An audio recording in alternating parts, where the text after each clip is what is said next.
Welcome to study point. स्वागत है आप सभी लोगों का यूपीएसआई को जो मॉडल टेस्ट पेपर की सीरीज़ है उसमें। देखिए, हम लोग यूपीएसआई का जो मॉडल टेस्ट पेपर की सीरीज़ लगा रहे थे, इसमें हम लोग अभी सबसे पहले जो है यूथ कंपटीशन की जो बुक आई हुई है मार्केट में, यूथ कंपटीशन का प्रैक्टिस सेट हम लोग लगा रहे हैं। ठीक है, तो उसके अभी तक हम लोगों ने 2 प्रैक्टिस सेट लगा चुके हैं, ये तीसरा प्रैक्टिस सेट है। इसके पश्चात हम इसमें देखिए, इसमें 10 प्रैक्टिस सेट हैं। इनको बहुत जल्दी पूरा करने के पश्चात हम लोग जो स्पीडी का भी आया हुआ है मार्केट में, तो उसके पश्चात हम लोग स्पीडी का लगाएंगे। स्पीडी में 18 टेस्ट हैं।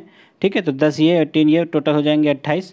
फिर इसके पश्चात हम लोग देखेंगे और भी जो टेस्ट अवेलेबल होंगे जो अच्छे लगेंगे उनको हम लोग करा देंगे। देखिए, इसका फॉर्मेट जो बहुत अच्छा है, इसका लेवल भी बहुत अच्छा है यूथ पब्लिकेशन का, और इसमें जैसे क्वेश्चन पूछे गए हैं सेम ऐसे ही आते हैं आप लोगों के जो यूपीएसआई के पेपर में है। ठीक है, तो चलिए शुरू करते हैं ये पेपर। अब देखिए, ये मॉक टेस्ट है। आप लोग चैनल को सब्सक्राइब कर लीजिए और वीडियो को भी लाइक कर दीजिए, ताकि आने वाला कोई भी वीडियो आप लोगों तक आसानी से पहुंच सके। चलिए शुरू करते हैं। तो देखिए, पहला क्वेश्चन है, पहला भाग है समान हिंदी। इसमें देखिए 160 क्वेश्चन रहेंगे, इसमें से 4 भागों में बटा रहेगा।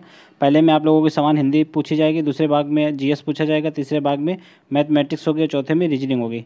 ठीक है, सब में 40-40 क्वेश्चन होंगे ईच सेगमेंट में। तो पहला सेगमेंट देखते हैं हम लोग समान हिंदी का।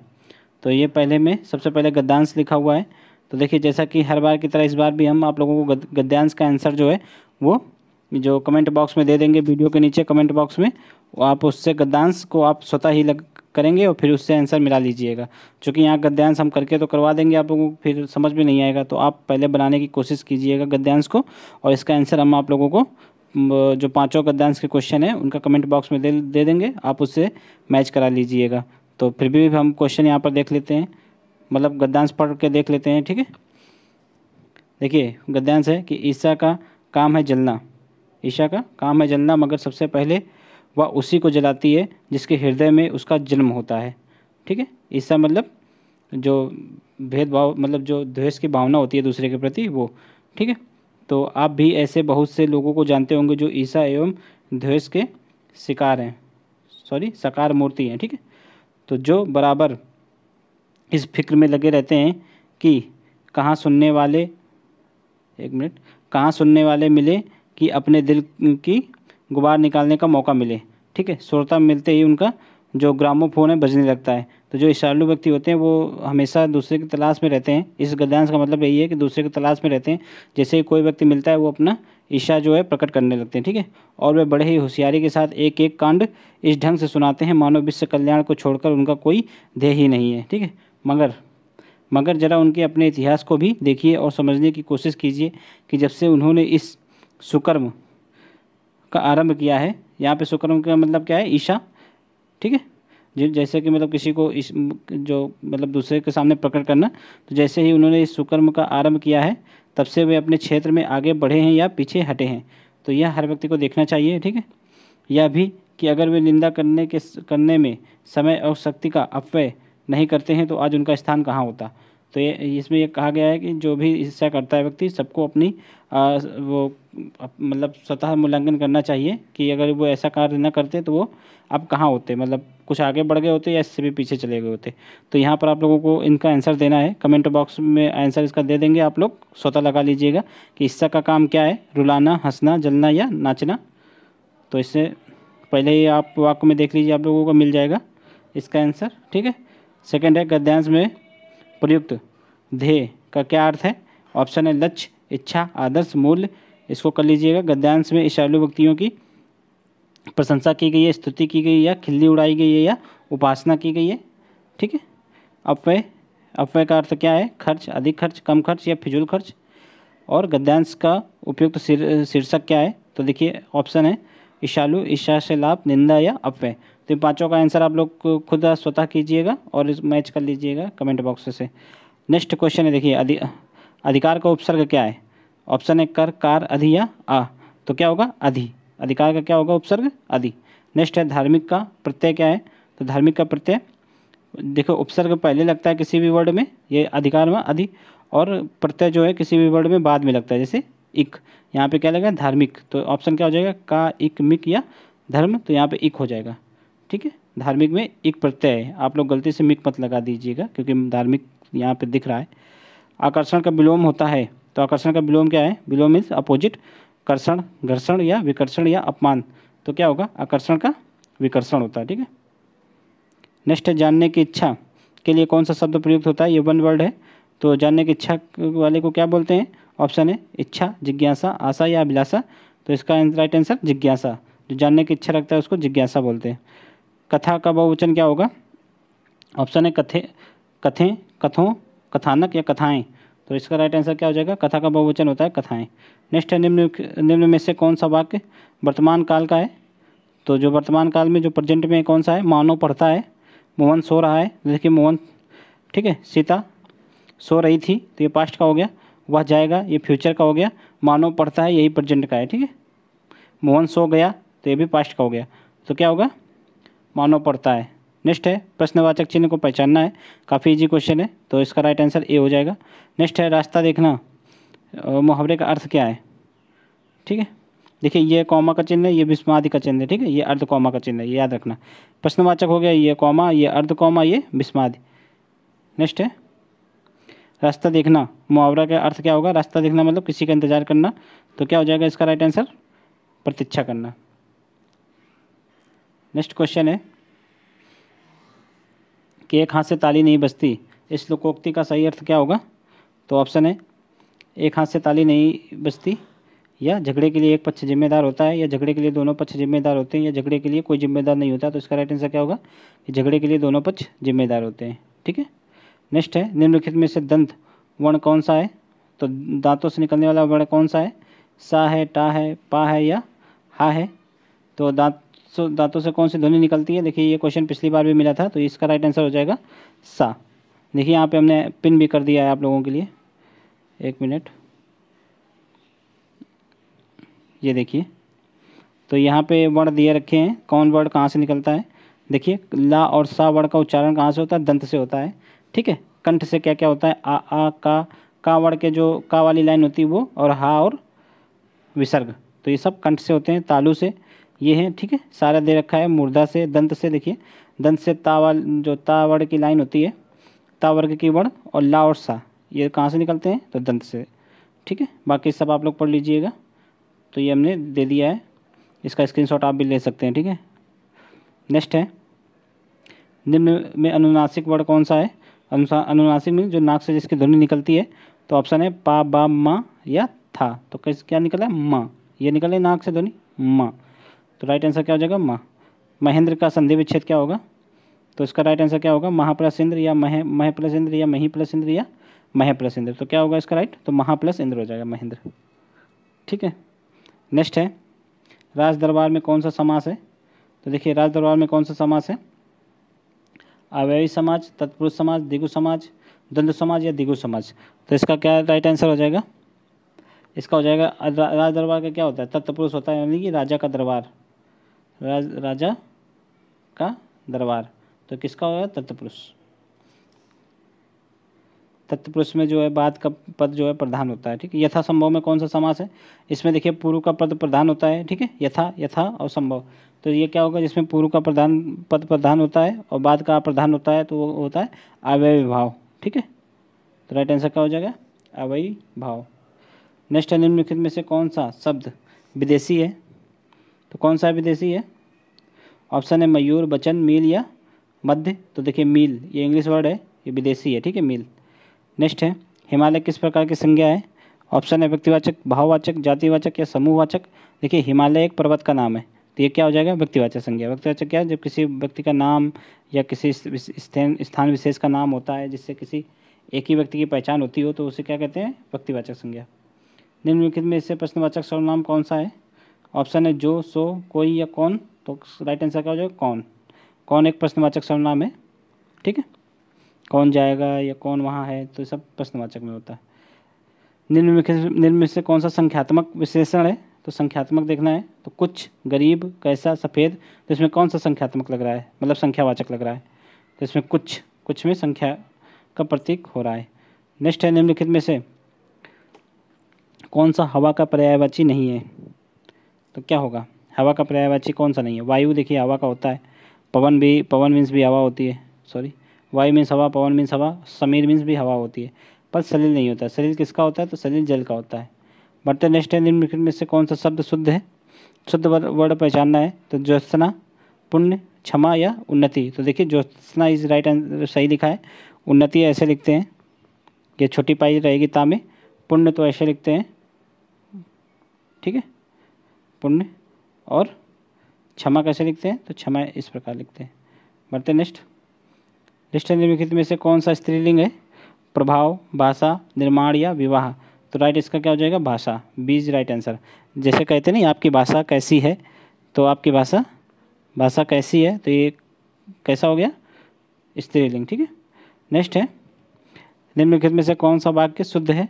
तो मैं घर जाना है, मैंने घर जाना है, मैंने घर जाने हैं, मैंने घर जाने हैं और मुझे घर जाना है। तो राइट कौन सा होगा? मुझे घर जाना है, सी इज राइट आंसर।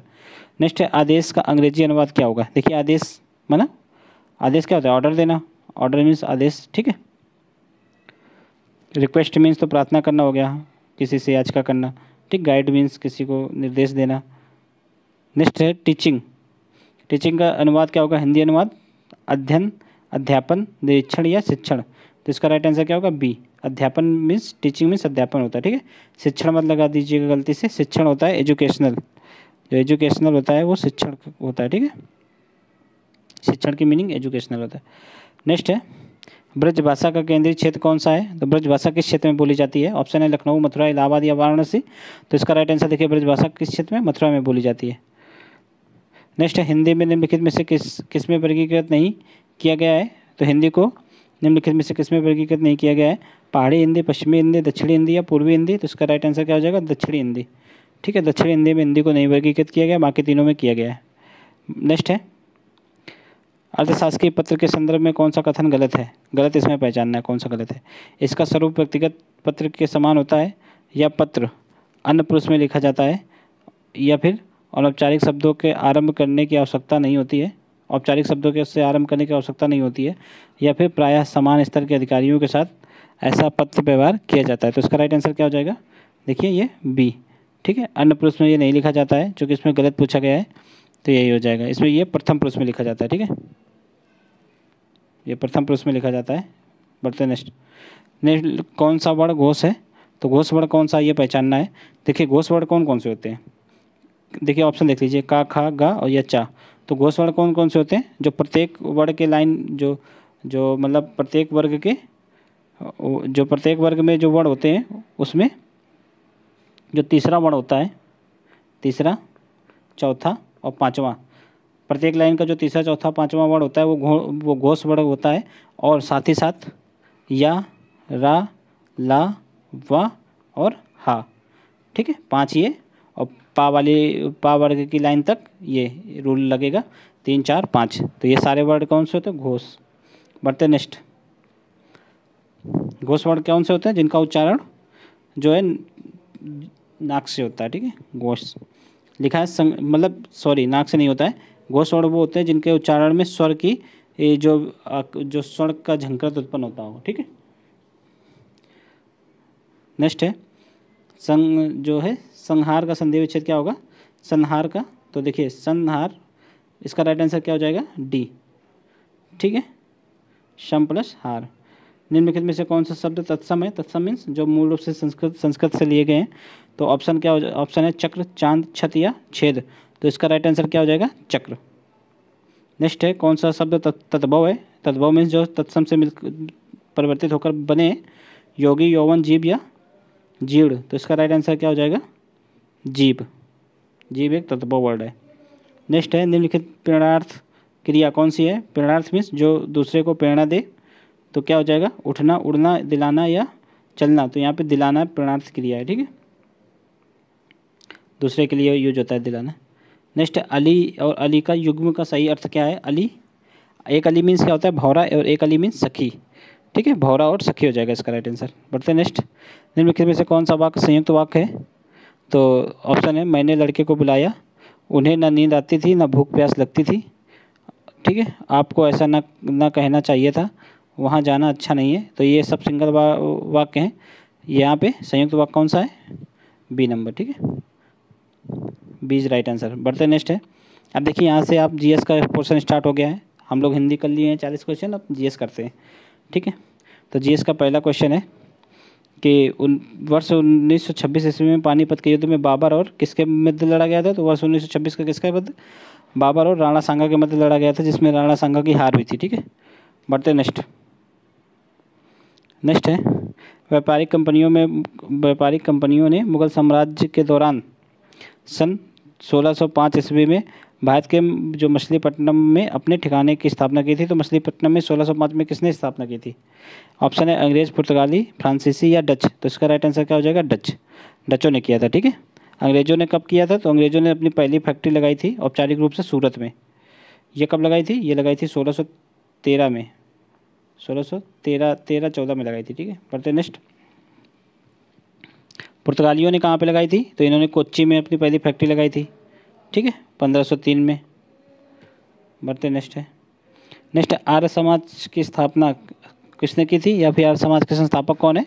ऑप्शन है आचार्य नरेंद्र देव, दयानंद सरस्वती, आचार्य विनोबा भावे या राजा राम मोहन राय। इसका राइट आंसर क्या होगा? दयानंद सरस्वती ने आर्य समाज की स्थापना कब की थी? तो 1875 ईस्वी में की थी। और राजा राम मोहन राय ने किसकी की थी? तो इन्होंने की थी ब्रह्म समाज की। कब की थी? तो इन्होंने की थी 1828 ईस्वी में। बढ़ते नेक्स्ट निम्नलिखित में से किसे गांधी जी ने अपना राजनीतिक गुरु माना था? ऑप्शन है महादेव देसाई, दयानंद सरस्वती, आचार्य नरेंद्र देव या गोपाल कृष्ण गोखले। तो राइट आंसर क्या हो जाएगा? गोपाल कृष्ण गोखले। ठीक है, इन्हीं के द्वारा सर्वेंट ऑफ इंडिया सोसाइटी नामक एक संस्था भी बनाई गई थी। कब? 1905 ईस्वी में, सर्वेंट ऑफ इंडिया सोसाइटी। बढ़ते नेक्स्ट है भारत का संविधान दिवस कब मनाया जाता है? ऑप्शन है 26 जनवरी, 15 अगस्त या 23 जून या 26 नवंबर। देखिए, जिस दिन संविधान एडॉप्ट किया गया था भारत के लोगों के द्वारा, तो उसी दिन भारत संविधान दिवस मनाया जाता है, यानी कि 26 नवंबर। 26 नवंबर 1949 को एडॉप्ट किया गया था, तो इसी दिन संविधान दिवस मनाया जाता है। बढ़ते नेक्स्ट है भारतीय संविधान में कितनी अनुसूचियाँ हैं? तो कितनी है? 6, 12, 18 या 24। तो राइट आंसर क्या है? वर्तमान में 12 अनुसूचियाँ हैं। ठीक है, भारतीय नागरिकता किसके द्वारा दी जाती है? ऑप्शन है भारत के राष्ट्रपति, प्रधानमंत्री, गृह मंत्रालय या विदेश मंत्रालय। तो यह भारत के राष्ट्रपति द्वारा नागरिकता दी जाती है। ठीक है, बढ़ते नेक्स्ट। राष्ट्रपति किसके परामर्श से संसद के सभी सत्र आयोजित या स्थगित करते हैं? देखिए, संसद के सत्र को आयोजन और स्थगन राष्ट्रपति के राष्ट्रपति के द्वारा ही आहूत किए जाते हैं, ये याद रखना, ये भी पूछा जाता है। तो ऑप्शन है अध्यक्ष, प्रधानमंत्री और लोकसभा के विरोधी पक्ष के नेता या मंत्रिपरिषद। तो इसका राइट आंसर क्या हो जाएगा? मंत्रिपरिषद। प्रधानमंत्री गलती से मत लगा दीजिएगा। नेक्स्ट है लोकसभा अध्यक्ष अपना पद त्याग किसे संबोधित करके करते हैं? तो लोकसभा अध्यक्ष किसको संबोधित करके करते हैं? ऑप्शन है भारत के राष्ट्रपति या प्रधानमंत्री, लोकसभा के उपाध्यक्ष या भारत के मुख्य न्यायाधीश। तो राइट आंसर लोकसभा के उपाध्यक्ष। नेक्स्ट है सूर्य की सबसे बाहरी परत को क्या कहते हैं? ऑप्शन है स्थल मंडल, वर्णमंडल, प्रकाश मंडल या कोरोना। तो राइट आंसर क्या है इसका? सूर्य के बाहरी परत को कोरोना बोलते हैं। नेक्स्ट है दोनों गोलार्धों पर समान दिन रात किन दिनों में होता है? तो देखिए, जो सूर्य होता है, ये हो गई कर्क रेखा, ये हो गई विषुवत रेखा, ये मकर रेखा। तो सूर्य जो है विषुवत रेखा पर 2 बार एक सीध में होता है। एक होता है 11 मार्च को, दूसरी बार होता है 23 सितंबर को। तो इसी दिन जब यहाँ पे सूर्य होता है, इस सामने होता है विषुवत रेखा के साथ सीध में, तो दोनों गोलार्धों में दिन रात समान होते हैं। तो डेट क्या हो गई? 11 मार्च और 23 सितंबर। और यहाँ पर कब होता है? तो ये होता है, ये 21 जून को होता है यहाँ पर कर्क पे। ठीक है, और यहाँ पर कब होता है? तो यहाँ पर होता है 22 दिसंबर को होता है यहाँ पे, 22 दिसंबर। ठीक है, अक्टूबर, नवंबर, दिसंबर, 22 दिसंबर को मकर पे सीधी रेखा होता है। ठीक है, बढ़ते नेक्स्ट। इसका राइट आंसर क्या हो जाएगा? सी। बढ़ते नेक्स्ट है किन राज्यों की सबसे लंबी तटरेखा है? तो किस राज्य की है? आंध्र प्रदेश, गुजरात, महाराष्ट्र या कर्नाटक की? तो सबसे लंबी गुजरात की तटरेखा है। ठीक है, बढ़ते नेक्स्ट है भारतवर्ष में खरीफ की फसल की कटाई वर्ष के किस महीने में की जाती है? ऑप्शन है जनवरी मार्च या सितंबर से अक्टूबर या फरवरी से अप्रैल या नवंबर से जनवरी के बीच की जाती है। तो कब की जाती है? तो ये सितंबर से अक्टूबर के मध्य बीच में खरीफ फसल की कटाई की जाती है। बढ़ते नेक्स्ट है भौतिक मात्रा जर्क किसकी इकाई है? मीटर सेकंड की या मीटर प्रति सेकंड घन की या मीटर प्रति सेकंड वर्ग की या मीटर प्रति सेकंड की? तो जर्क किसकी है? जर्क देखिए मीटर प्रति सेकंड घन की है। ठीक है, जर्क। इसको किससे प्रदर्शित किया जाता है, तो इसको जे से ही प्रदर्शित किया जाता है। ठीक है, इसको अगर सिंपल फॉर्म में लिखें तो मीटर प्रति मीटर घन की, तो मीटर प्रति सेकंड घन। ठीक है, बढ़ते नेक्स्ट है 0 केल्विन कितने ताप के बराबर होता है, तो 0 केल्विन माइनस 273 डिग्री सेंटीग्रेड ताप के बराबर होता है। चूँकि जो 0 डिग्री सेंटीग्रेड ताप होता है वो 273 केल्विन के बराबर होता है। तो जब इसको 0 पूछा गया केल्विन जब 0 होगी तो ये माइनस 273 हो जाएगा। ठीक है, बढ़ते नेक्स्ट है धातुएं विद्युत का वहन क्यों करती हैं। इनका गलनांक मतलब कम गलनांक के कारण, या उच्च तन्य सामर्थ्य के कारण, या मुक्त इलेक्ट्रॉन के कारण, या उच्च परमाणु घनत्व के कारण। तो इसका राइट आंसर क्या हो जाएगा, सी। मुक्त जब इलेक्ट्रॉन होंगे, इलेक्ट्रॉन ही ये विद्युत का वाहक होते हैं। ठीक है, इलेक्ट्रॉनों के द्वारा ही विद्युत वाहित होती है। तो नेक्स्ट क्या हो जाएगा, नेक्स्ट है कोशिकाओं के अध्ययन को क्या कहा जाता है, साइटोलॉजी, न्यूरोलॉजी, फिजियोलॉजी या सेलोलॉजी। तो कोशिका के अध्ययन को क्या कहा जाता है, कोशिका के अध्ययन को साइटोलॉजी कहा जाता है। ठीक है, कोशिका की इंग्लिश क्या होती है, सेल, और साइटोलॉजी इस प्रकार लिखा जाता है, साइटोलॉजी। बढ़ते हैं नेक्स्ट, यहाँ पे गलती से सेलोलॉजी मत लगा दीजिएगा। ठीक है, नेक्स्ट है गाजर का नारंगी रंग किस वर्णक के कारण होता है, लाइकोपिन, कैरोटीन, एंथ्रासाइनिन या जेंथोफिल। तो कैरोटीन हो जाएगा इसका राइट आंसर, ठीक है, लाइकोपिन ये टमाटर के लाल रंग के कारण, जेंथोफिल हल्दी का पीलापन, एंथ्रासाइनिन ये सेब का नारंगी रंग होता है। ठीक है, लाल रंग। नेक्स्ट है 1 टेराबाइट कितने मेगाबाइट होते हैं 1 टेराबाइट में, तो इसका राइट आंसर क्या हो जाएगा, 1 टेराबाइट में जो 1024 इंटू 1024 मेगाबाइट होते हैं। ठीक है, बढ़ते नेक्स्ट है केवलादेव राष्ट्रीय उद्यान कहाँ पे है, तो ये कहाँ पे पड़ता है, कर्नाटक, महाराष्ट्र, मध्य प्रदेश या राजस्थान में। तो केवलादेव कहाँ पे, तो ये राजस्थान में पड़ता है। ठीक है, नेक्स्ट है भांगड़ा का लोक नृत्य क्या है, तो भांगड़ा मतलब किस राज्य का लोक नृत्य है। ऑप्शन है अरुणाचल प्रदेश, पंजाब, असम, नागालैंड। तो इसका राइट आंसर क्या हो जाएगा, पंजाब।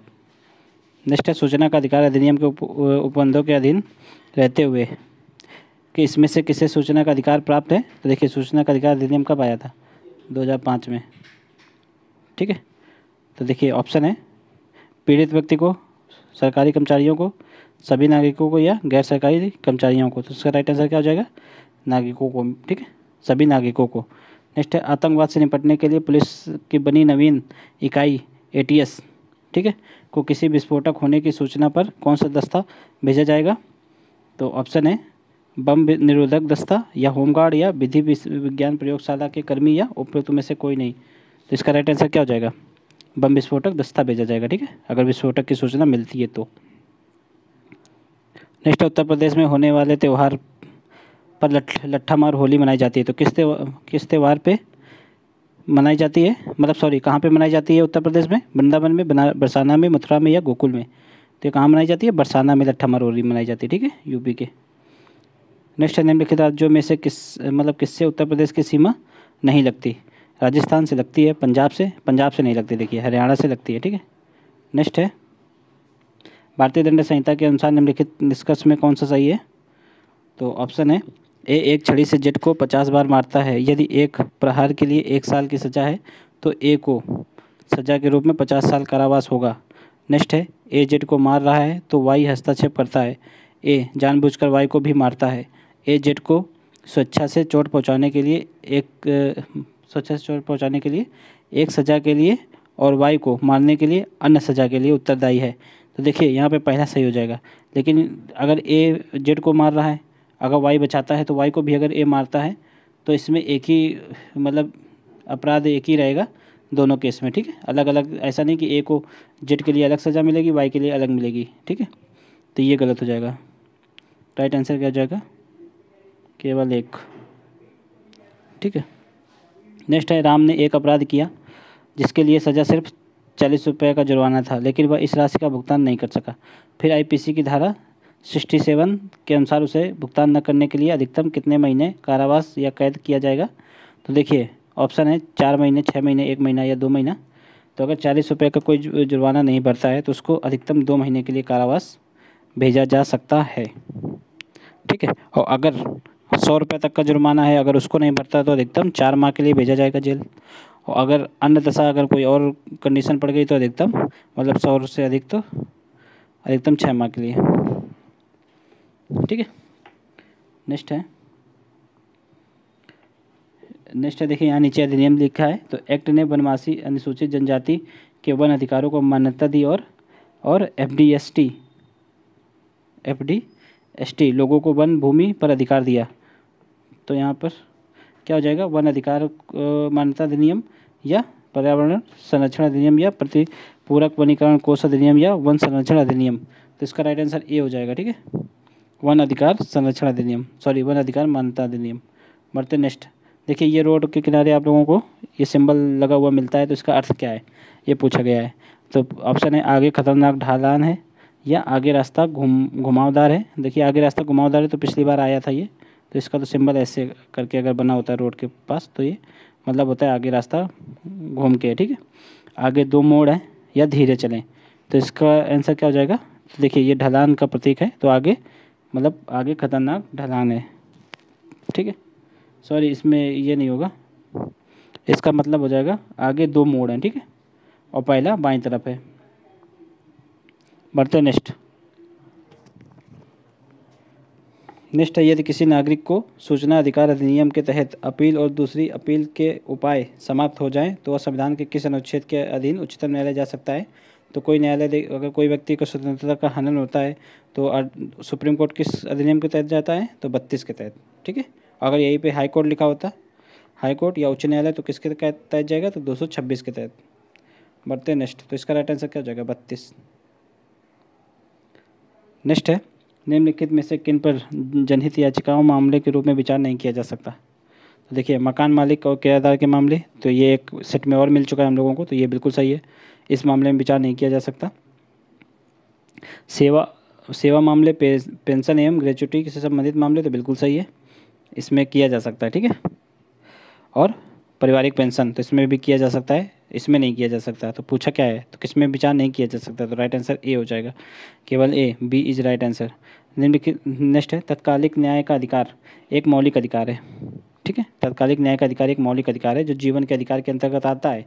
तो मुख्य रूप से जनता द्वारा जो मुकदमेबाजी के बाद परिणाम आया, तो लिखा है किस मुकदमे के बाद ये सुप्रीम कोर्ट द्वारा ये परिणाम दिया गया था कि तत्कालिक न्याय जो है तत्कालिक न्याय का अधिकार एक मौलिक अधिकार है। तो देखिए ऑप्शन है हुस्न आरा खातून बनाम बिहार राज्य, एस.वी. गुप्ता बनाम भारत संघ, बंधुआ मुक्ति मोर्चा बनाम भारत संघ, या जनतंत्र के लिए नागरिकों द्वारा बनाम असम राज्य।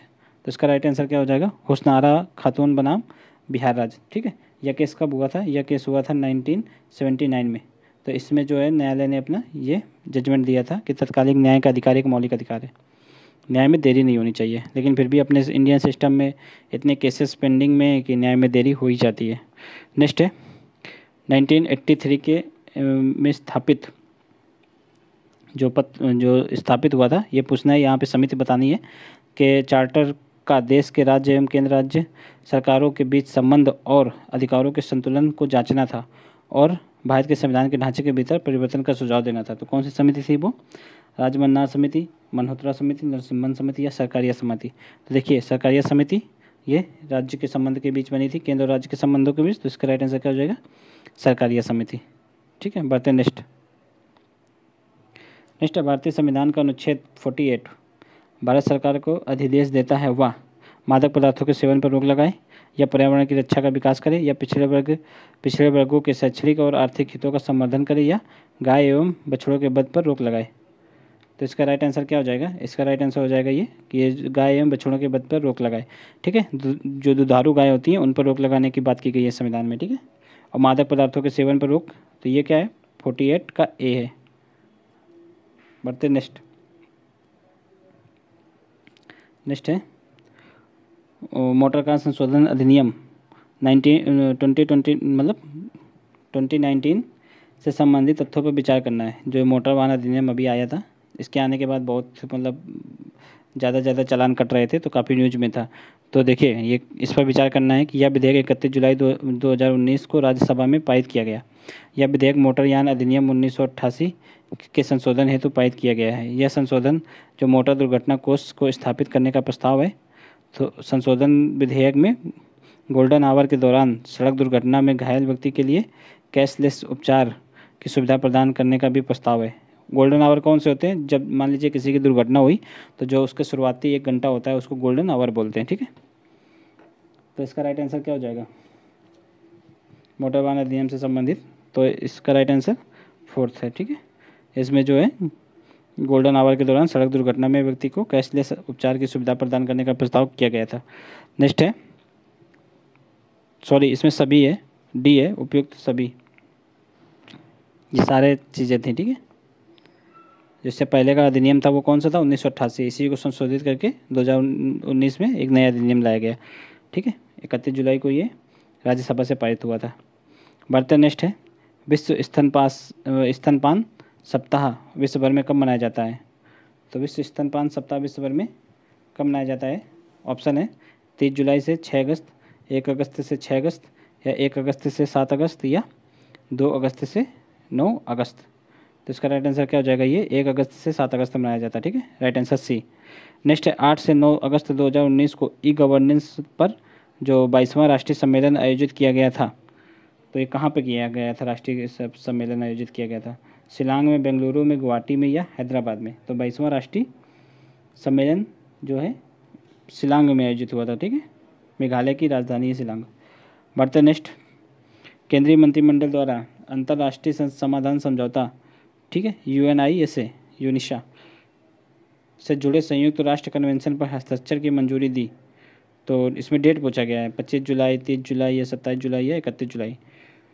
तो इसमें कब मंजूरी दी गई थी? केंद्रीय मंत्रिमंडल द्वारा अंतर्राष्ट्रीय समाधान समझौते से जुड़े संयुक्त राष्ट्र कन्वेंशन पर मंजूरी दी गई थी। तो ये राइट आंसर क्या हो जाएगा? 31 जुलाई को मंजूरी दी गई थी, ठीक है। बढ़ते हैं नेक्स्ट है विश्व मानव तस्करी दिवस 2019 का मुख्य विषय क्या है? तो इसका विषय क्या है?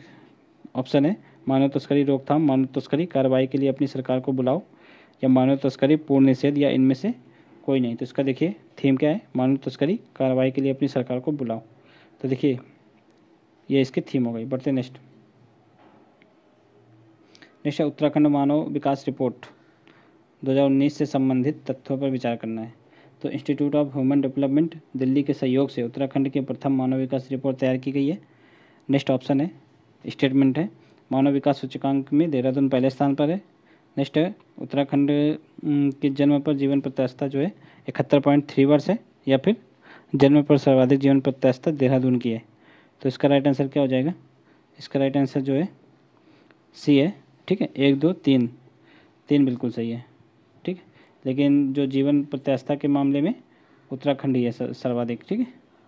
ये उत्तराखंड की है। अब बढ़ते हैं नेक्स्ट, सॉरी उत्तराखंड में, ये देहरादून तो उत्तराखंड में ही है। उत्तराखंड का पिथौरागढ़ जिला है जो वहाँ की है, ठीक है।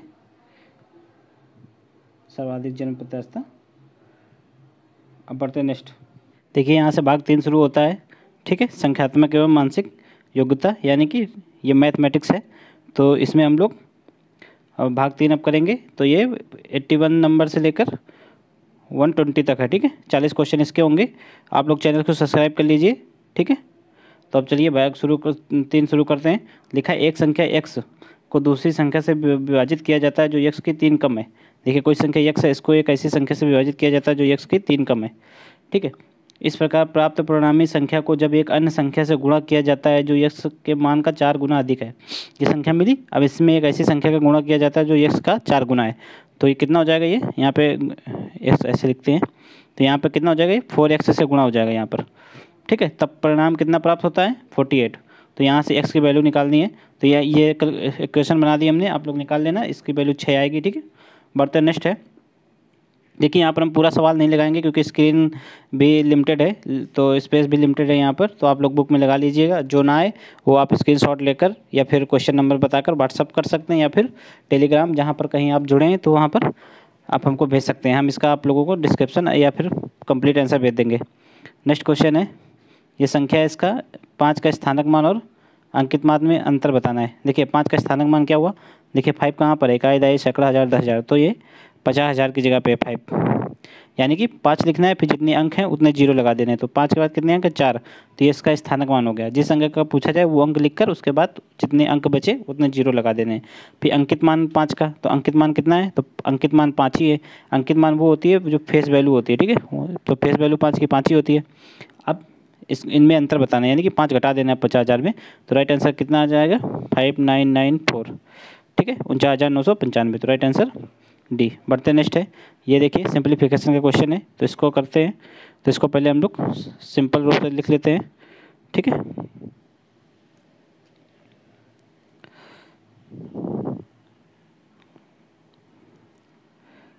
तो ये इस रूप में लिखा हुआ है। यहाँ पर कितना आ जाएगा? 4 माइनस 4। देखिए ये इस रूप में लिखा है, ठीक है। तो यहाँ पे हम लोग 4 का गुणा करेंगे तो कितना हो जाएगा? ये 4 चौक 16, 16 में 1 घटा देंगे, कितना आएगा? 15। तो 15/4 आ जाएगा। इतने की जगह क्या लिख देंगे? 15/4। अब इसको हल करते हैं, तो ये 4 का मल्टीप्लाई यहाँ पे होगा, 4 चौक 16, 16 में 1 जोड़ देंगे, ये कितना हो जाएगा? तो ये हो जाएगा 17, ठीक है।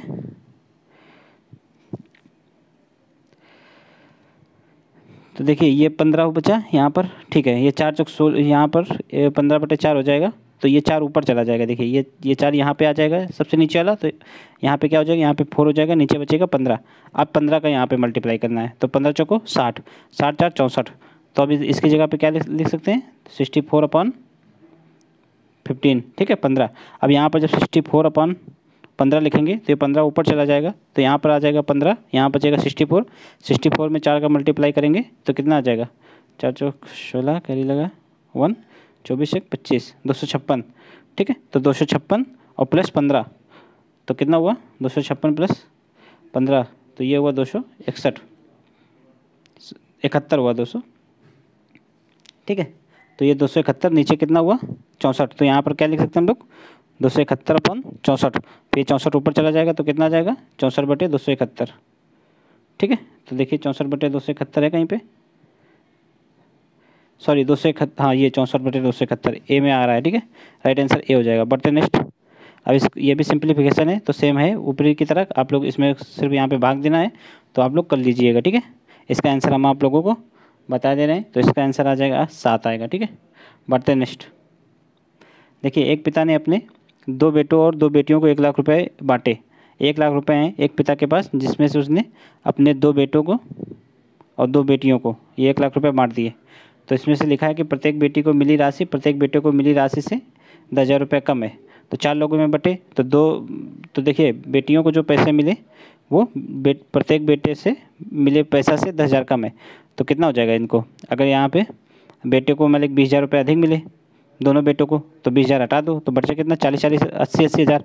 तो अब चारों में बांटेंगे तो कितना कितना हो जाएगा? 20 हज़ार। तो 20 हज़ार पहले चारों को मिले, परंतु बेटों को 10,000 अधिक मिला है, तो इनमें 10,000 और जोड़ देंगे, 30 हज़ार। तो कितना? 30 हज़ार बेटों को मिले और 20 हज़ार बेटियों को। तो देखिए 30 30 60, 20 80 20, 1 लाख। 1 लाख हो गए, सॉरी यहाँ पर, हाँ ठीक है 20 हज़ार तो हो गया 1 लाख। तो राइट आंसर क्या आ जाएगा? तो इसमें पूछा गया है तो दोनों बेटों द्वारा प्राप्त कुल राशि कितनी होगी? 60,000, ठीक है। प्रत्येक बेटे को अगर पूछी जाती है तो 30,000, प्रत्येक बेटी को पूछी जाती है तो 20,000, ठीक है। देखिए प्रत्येक बेटी से प्रत्येक बेटे को 10,000 अधिक मिला है। बढ़ते नेक्स्ट। ये देखिए संख्या है, इसको छोटे रूप से भिन्नांक में परिवर्तित करें और पता लगाएं कि अंश से हर कितना अधिक है। तो पहले इसको छोटे से छोटे भिन्नांक में बदलना है, फिर ये देखना है कि अंश से हर कितना अधिक है, यानी कि अंश से हर फिर घटा देना है। तो इसको पहले समान भिन्न में लिख लेते हैं। तो इसको हम ऐसे लिख सकते हैं, ये 3 4 3 4 की बारंबारता है, तो यहाँ पे 3 4 में बार लगा लेंगे। अब इसके सॉल्व करने का एक मेथड होता है, तो ये 23 प्लस ये कितना हो जाएगा? जिसमें बार लगा है मतलब पूरा पहले यहाँ पे लिखेंगे 234, और जिसमें बार नहीं लगा है उसको घटा देंगे, ठीक है, अपॉन 2। ये कितना हो जाएगा? ये हो जाएगा आपका जितने में बार लगा है उतने 9, और जितने में नहीं लगा है ये सब दशमलव के बाद होगा, ये 0 उतने 0। ये कितना हो गया? ये हो गया 23 प्लस 232 अपॉन 990। अब इसको जब आप लोग सॉल्व कर लीजिएगा तो आप लोगों का एक भिन्न प्राप्त होगा। तो उस भिन्न को अगर किसी संख्या से कट रही हो तो काट के छोटा भिन्न बना लेना है, ठीक है, काट के छोटा बना लेना है आप लोगों को। फिर उसके बाद वो आंसर आ जाएगा। तो कितना आएगा इसका आंसर? आप लोग इसको भी कैलकुलेट कर लीजिएगा। सॉरी 11,006 आएगा। बढ़ते नेक्स्ट। ठीक है, नेक्स्ट है दो संख्याओं का अनुपात 2:3 है। ठीक है, और उनमें महत्तम समावर्तक 15 है, तो लघुत्तम समावर्तक क्या होगा? देखिए दो संख्याएं, तो उनका एचसीएफ दे रखा है। एचसीएफ कितना है? 15। देखिए एचसीएफ क्या होता है? हाईएस्ट कॉमन फैक्टर, यानी कि ये जो 15 आया है ये इन दोनों संख्याओं के अंदर जरूर होगा, तभी ये दोनों में से कॉमन लिया जाता है हाईएस्ट संख्या। तो इसमें 15 का गुणा कर दीजिए आप, तो सीधा सीधा संख्या निकल आएगी। तो ये 15 दूनी 30, एक संख्या 30 हो जाएगी, एक संख्या 45 हो जाएगी।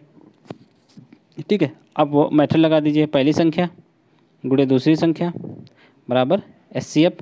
एचसीएफ कितना है? 15 इंटू एलसीएम। एलसीएम पूछा गया आपसे, तो ये 15 इधर आ जाएगा, यहाँ पे 45 रहेगा, ये 15 अपॉन में बटे में आ जाएगा, 15 3 45, 3 का 30 में गुणा कर दीजिए तो 90 आंसर आ जाएगा। तो राइट आंसर इसका कितना हो जाएगा? 90। बढ़ते नेक्स्ट। देखिए यहाँ पर इसको सॉल्व करना है, तो इसमें क्या किया जाता है? इससे गुणा और इसका इसमें गुणा किया जाता है, तो ये कितना हो जाएगा?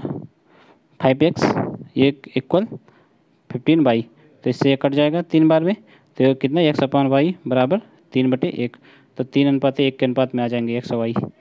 ठीक है, राइट आंसर सी। बढ़ते नेक्स्ट। एक मुकेश मतलब श्री मुकेश एक व्यापारी है जिसके पास ए एवं बी उत्पाद जो है ए में 40% लोहा और बी में ए में 40% लोहा और 60% जस्ता मौजूद है, और उत्पाद बी में 35% लोहा, 40% जस्ता और 25% कांस्य मजबूत है, मतलब कांस्य धातु होती है, मौजूद है। पूछा है अगर उत्पाद ए और बी को 1:4 के अनुपात में मिलाएं तो क्रमशः कितने प्रतिशत लोहा जस्ता नवनिर्मित उत्पाद में मौजूद होगा? देखिए किस अनुपात में मिला रहे हैं? इस अनुपात में मिला रहे हैं। तो अब इसमें पूरी वैल्यू पहले हम लोग मान लेते हैं। माना कि ए धातु 100 kg है और बी धातु भी 100 kg है। अब देखिए अगर हम ए को मिला रहे हैं 100 kg को, ठीक है, तो इसमें नई धातु में हम लोग देख लेते हैं नई धातु में ए की मात्रा कितनी होगी। तो ए की मात्रा कितनी है? एक अनुपात में, और टोटल कितना है, मतलब टोटल उत्पाद कितना है? तो 5 हो जाएगा, 4 1 5, तो यहाँ से हम लोग निकाल लेंगे ये कितना आ जाएगा? 20। तो 20 kg हो गया नए धातु में ए की मात्रा। अब इन नए धातु में ए की मात्रा चूँकि 20 kg हो गया। अब इसमें देख लीजिए इसमें अनुपात कितना है? 40 अनुपात लोहा है और 60 अनुपात जस्ता है, तो 20 का 40 और 60 अनुपात निकाल लेंगे, तो 20 का 40 अनुपात कितना निकलेगा? 20 का 40 अनुपात निकलेगा 8, और 20 का 60 अनुपात निकलेगा 12। तो ये हो गया। अब नए उत्पाद में जो है ए की मात्रा मतलब लोहे की मात्रा 8 रहेगी और जस्ते की मात्रा 12 रहेगी। ये उत्पाद ए की ओर से आएगा। अब उत्पाद बी की ओर से कितना लोहा कितना जस्ता आएगा वो भी यहाँ पे देख लेते हैं। तो ए की ओर से देख लेते हैं 8 लोहा और 12 जस्ता। अब बी का निकाल लेते हैं इसी तरह। बी का भी 100 kg मान के चलेंगे, तो बी का कितना अनुपात मिला रहे हैं? 4 अनुपात। पूरा कितना है? पूरा मेटल है 5 का, ठीक है। तो इससे निकालेंगे 4 पंचे 20, ये अगर 20 और ये 20 चौको 80 kg। 80 kg बी को मिलाएंगे और 20 देखिए 80 kg बी को मिलाया, चूँकि 20 निकला था ए की मात्रा, तो ये हो गया 100 kg। तो इस 80 kg में देख लेते हैं लोहा कितना है। तो 80 का यहाँ पर हम लोग 35% निकाल लेंगे, ठीक है। 80 का जब 35% निकालेंगे तो कितना निकलेगा? इसको काट दीजिए 2 से, 2 पंचे 10, 2 चौको 8, 5 से काट दिए, 5 7 35, 7 चौक 28, तो 28 kg आया। अब देखिए 28 kg लोहा आया और इस ए में लोहा 8 kg, तो इन दोनों को मिला दीजिए, कितना हो जाएगा? 28 और 8 हो जाएगा ये 36 kg, ठीक है। अब देख लीजिए यहाँ पर 36 kg लोहा है किसी में ऑप्शन में, देखिए 36 kg मतलब 36%, तो 36% लोहा, 44% जस्ता निकल के आ जाएगा, ठीक है। जस्ता इसी तरह आप लोग निकाल लीजिएगा। तो ये चूँकि हम लोग 100 माना था, 100 kg माना था, तो ये उतना ही परसेंटेज में 100 ही आएगा, ठीक है। बढ़ते नेक्स्ट है यदि एक संख्या के 60% को 120 में जोड़ा जाता है तो परिणाम वही संख्या है, तो वह संख्या कौन सी है? देखिए ये कोई संख्या मान लीजिए x है, इसका 60% में 120 को हम लोग जोड़ देंगे तो संख्या क्या प्राप्त होगी? वही संख्या, यानी कि x ही प्राप्त हो जाएगा, ठीक है। तो वही संख्या प्राप्त होती है, तो वह संख्या कौन सी है? अब यहाँ से x की वैल्यू निकाल लेते हैं। तो x की वैल्यू कैसे निकालेंगे? ये हो जाएगा 60x, ये उधर चला जाएगा 120, तो ये कितना हो गया? इसको पहले काट लेते हैं, तो कितना? 3 और ये 5, देखिए ये आ जाएगा 3x/5 इक्वल, तो ये मान लीजिए आप कि ये इधर चला गया, तो ये हो गया x - 120 अब ये 5 से इसमें मल्टीप्लाई कर देंगे पूरे में तो हो जाएगा 5x। तो अब 5x हो गया तो 3x बराबर 5x माइनस 5 का 12 120 में गुणा करेंगे तो 12 पंचे 60 600 आ जाएगा। तो देखिए ये 600 इधर आ जाएगा प्लस में और ये इधर चला जाएगा तो आ जाएगा 2x इक्वल 600, चूँकि जो 5x में 3x जाके घट जाएगा तो 2x इक्वल 600 आ गया। तो x की वैल्यू कितनी आ गई 300। तो राइट आंसर क्या हो जाएगा 300। बढ़ते नेक्स्ट है, राम 2 लाख रुपए से एक ज़मीन खरीदी और 2.5 लाख रुपए में उसे बेच दी तो उसे कितना लाभ हुआ, कितने परसेंट का लाभ हुआ। तो देखिए एक्चुअल में लाभ कितना हुआ 50,000 का। ठीक है, कितने में हुआ, तो कितने में हुआ 2 लाख में उसने खरीदी थी तो 2 लाख में निकालेंगे 50। अब चूँकि परसेंटेज पूछा है तो 100 से गुणा। तो देखिए 5 जीरो इधर काट दीजिए आप, 4 जीरो ये 5 जीरो ये काटिए, 4 जीरो ये एक इससे कट गया, कितना बचा 50%। ठीक है, 50% का लाभ हुआ।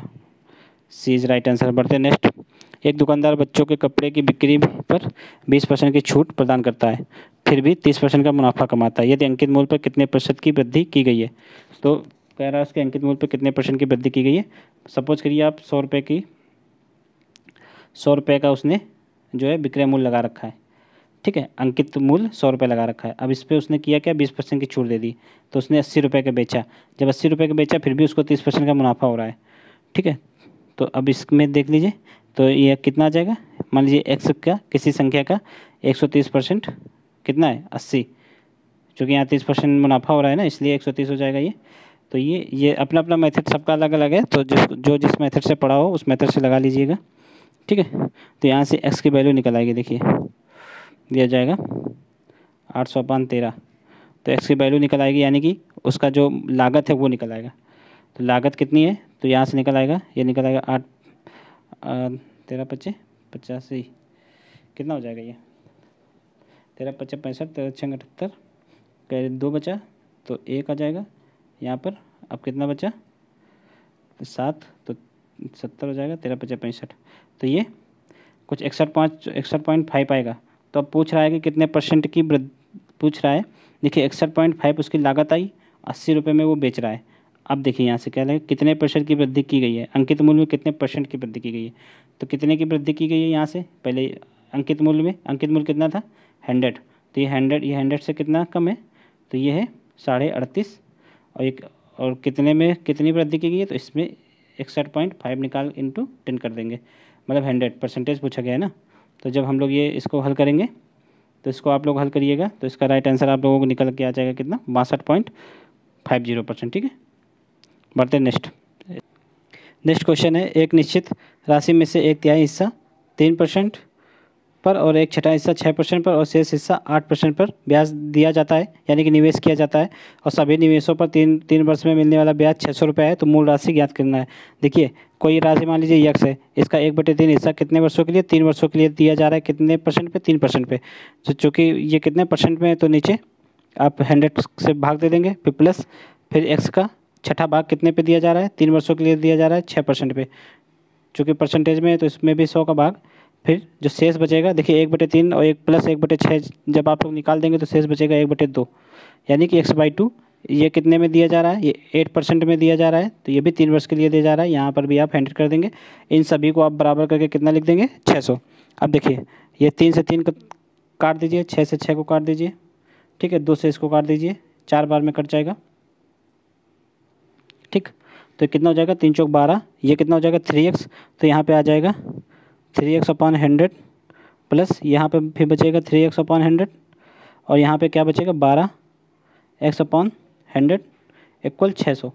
अब यहाँ से आप लोग 3 कॉमन ले लीजिए, जब यहाँ से 3 कॉमन लेंगे तो ये 3 से कट जाएगा, ये आ जाएगा 200, यहाँ 3 ये हट जाएगा, ये हट जाएगा, यहाँ से 3 कॉमन लेंगे तो ये आ जाएगा 4x। तो हुआ क्या x plus x plus 4x, यानी कि ये कितना हो गया 6x, 6x बराबर 100, 6x/100 बराबर 200।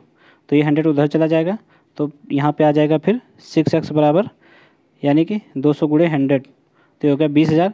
तो x में जब मतलब 20,000 में जब आप 6 का भाग दे देंगे तो कितना आएगा तो 3,333 आएगा। ठीक है, 0.3 रुपये। तो ए इसका आंसर आ जाएगा। बढ़ते नेक्स्ट है, जॉन ने 2 साल के लिए साधारण ब्याज पर कोई निश्चित राशि किसी ब्याज दर पर उधार ली।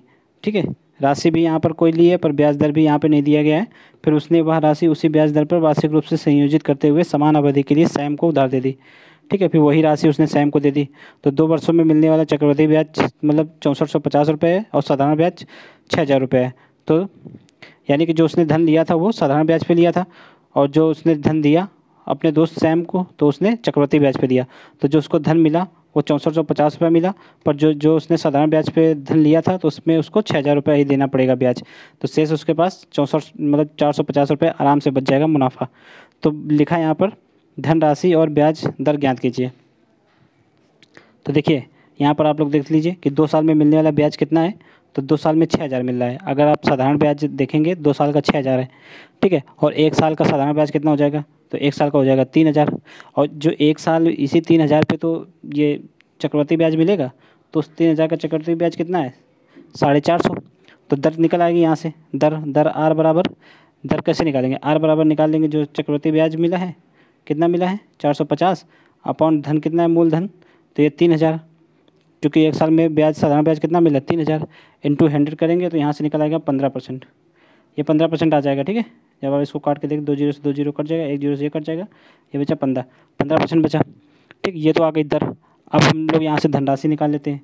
तो धनराशि कैसे निकालेंगे, तो मतलब टोटल धनराशि कैसे निकालते हैं, तो ब्याज जो होता है, ठीक है, ब्याज बराबर फार्मूला क्या होता है, ब्याज बराबर धनराशि इंटू दर इंटू टाइम, ठीक है, अपॉन 100। तो देखिए ब्याज कितना है 6000, दर कितनी है 15%, सॉरी पी निकालना है, मूलधन निकालना है, दर कितनी है 15%, समय कितना है 2 अपॉन 100। ये इधर काट दीजिए 50 आएगा, इसको आप 3 से काट दीजिए, 3 पचे 15, 3 दूनी 6, इधर आ गया 2000। ठीक, तो इसको काट दीजिए, इधर आ गया 10, तो यहाँ इधर आएगा तो ये हो जाएगा 20000। तो मूलधन कितना हुआ 20000, राइट आंसर ए हो जाएगा। बढ़ते नेक्स्ट है, तोरसा ने रुपए जो है 2250 रुपये को एक कारोबार शुरू किया और कुछ महीने बाद तिरसा ने 2880 रुपये का निवेश किया। यदि 12 महीने के अंत में लाभ को तोरसा और तिरसा द्वारा 25:24 के अनुपात में बांटा गया तो तिरसा ने कितने महीने के लिए धन निवेश किया। देखिए तिरसा ने मान लीजिए, देखिए तोरसा तो पूरा 12 महीने के लिए निवेश किया, इसमें लिखा है कि तोरसा ने निवेश के समय से, यानी कि 12 महीना हो रहा है, तो तोरसा ने कितना धन निवेश किया 2250 कितने टाइम के लिए किया, तो 12 महीने के लिए। और इसने कितना किया तिरसा ने किया 2880, तो कितने महीने के लिए किया वो निकालना है, तो यहाँ एक मान लीजिए। अब लाभ कितना मिला, तो लाभ मिला 25:24 के अनुपात में। अब इसको कैलकुलेट करके हल कर दीजिए तो इसका मान निकल आएगा। देखिए इसको आप लोग कैलकुलेशन कर लीजिएगा, ठीक है, तो निकल आएगा आराम से इसका मान। देखिए ये 25 को 9 बार में काट दीजिए आप लोग, ठीक है, 25 9 ये 225, ये हो गया 90 बचा। ठीक है, तो आप लोग इसको निकाल लीजिएगा, कैलकुलेशन है, अब इसमें कैलकुलेशन आ नहीं पाएगी पूरे इसमें, तो x बराबर 9 निकल के आएगा। ठीक है, x बराबर 9। तो कितने महीने के लिए निवेश किया, तो 9 महीने के लिए तिरसा ने धन निवेश किया। ठीक है, इसका आंसर क्या हो जाएगा, ऑप्शन सी सही हो जाएगा। नेक्स्ट है, देखिए नेक्स्ट है ए बी एक काम को 24 दिनों में कर सकते हैं। तो ए और बी कितने दिनों में कर सकते हैं, 24 दिनों में और 12 दिनों में। तो देखिए ए कितने दिनों में कर सकता है 24 दिनों में, बी कितने दिनों में कर सकता है 12 दिनों में, और तीनों दे रखा है ए बी सी कितने दिनों में कर सकता है, ए बी सी, तो ये कर सकते हैं 4 दिनों में। ठीक है, इन तीनों का एलसीएम ले लीजिए, कितना आएगा 24 आएगा। तो ये मान लीजिए टोटल काम हो गए, तो ए रोज़ मतलब ए एक दिन में 24 काम कर रहा है तो उसको 24 काम करने में कितने दिन लगेंगे, 1 दिन। अगर बी एक दिन में 12 काम कर रहा है तो उसको 24 काम करने में 2 दिन, और इन तीनों को लगेंगे 6 दिन। अब यहाँ से क्वेश्चन है कि यदि ए और बी एक काम को शुरू करते हैं और वे 3 दिन तक काम करते हैं, उसके पश्चात शेष काम सी अकेला करता है, तो सी ने कितने दिनों में काम कर लिया। अब देखिए टोटल काम 24 हैं, ए और बी की एफिशिएंसी कितनी है 3 काम करने की डेली। तो जब रोज़ 3 काम करेंगे तो 3 दिन इन्होंने काम किया, 9 काम कर दिया, 24 में से 9 घटा दीजिए कितना बचा 15 काम बचा। ए और बी की एफिशिएंसी कितनी है 3, तो देखिए ए बी की एफिशिएंसी 3 है, यहाँ पर 3 रख दीजिए, और ये तीनों मिलकर एक दिन में कितना काम कर रहे हैं 6 काम कर रहे हैं।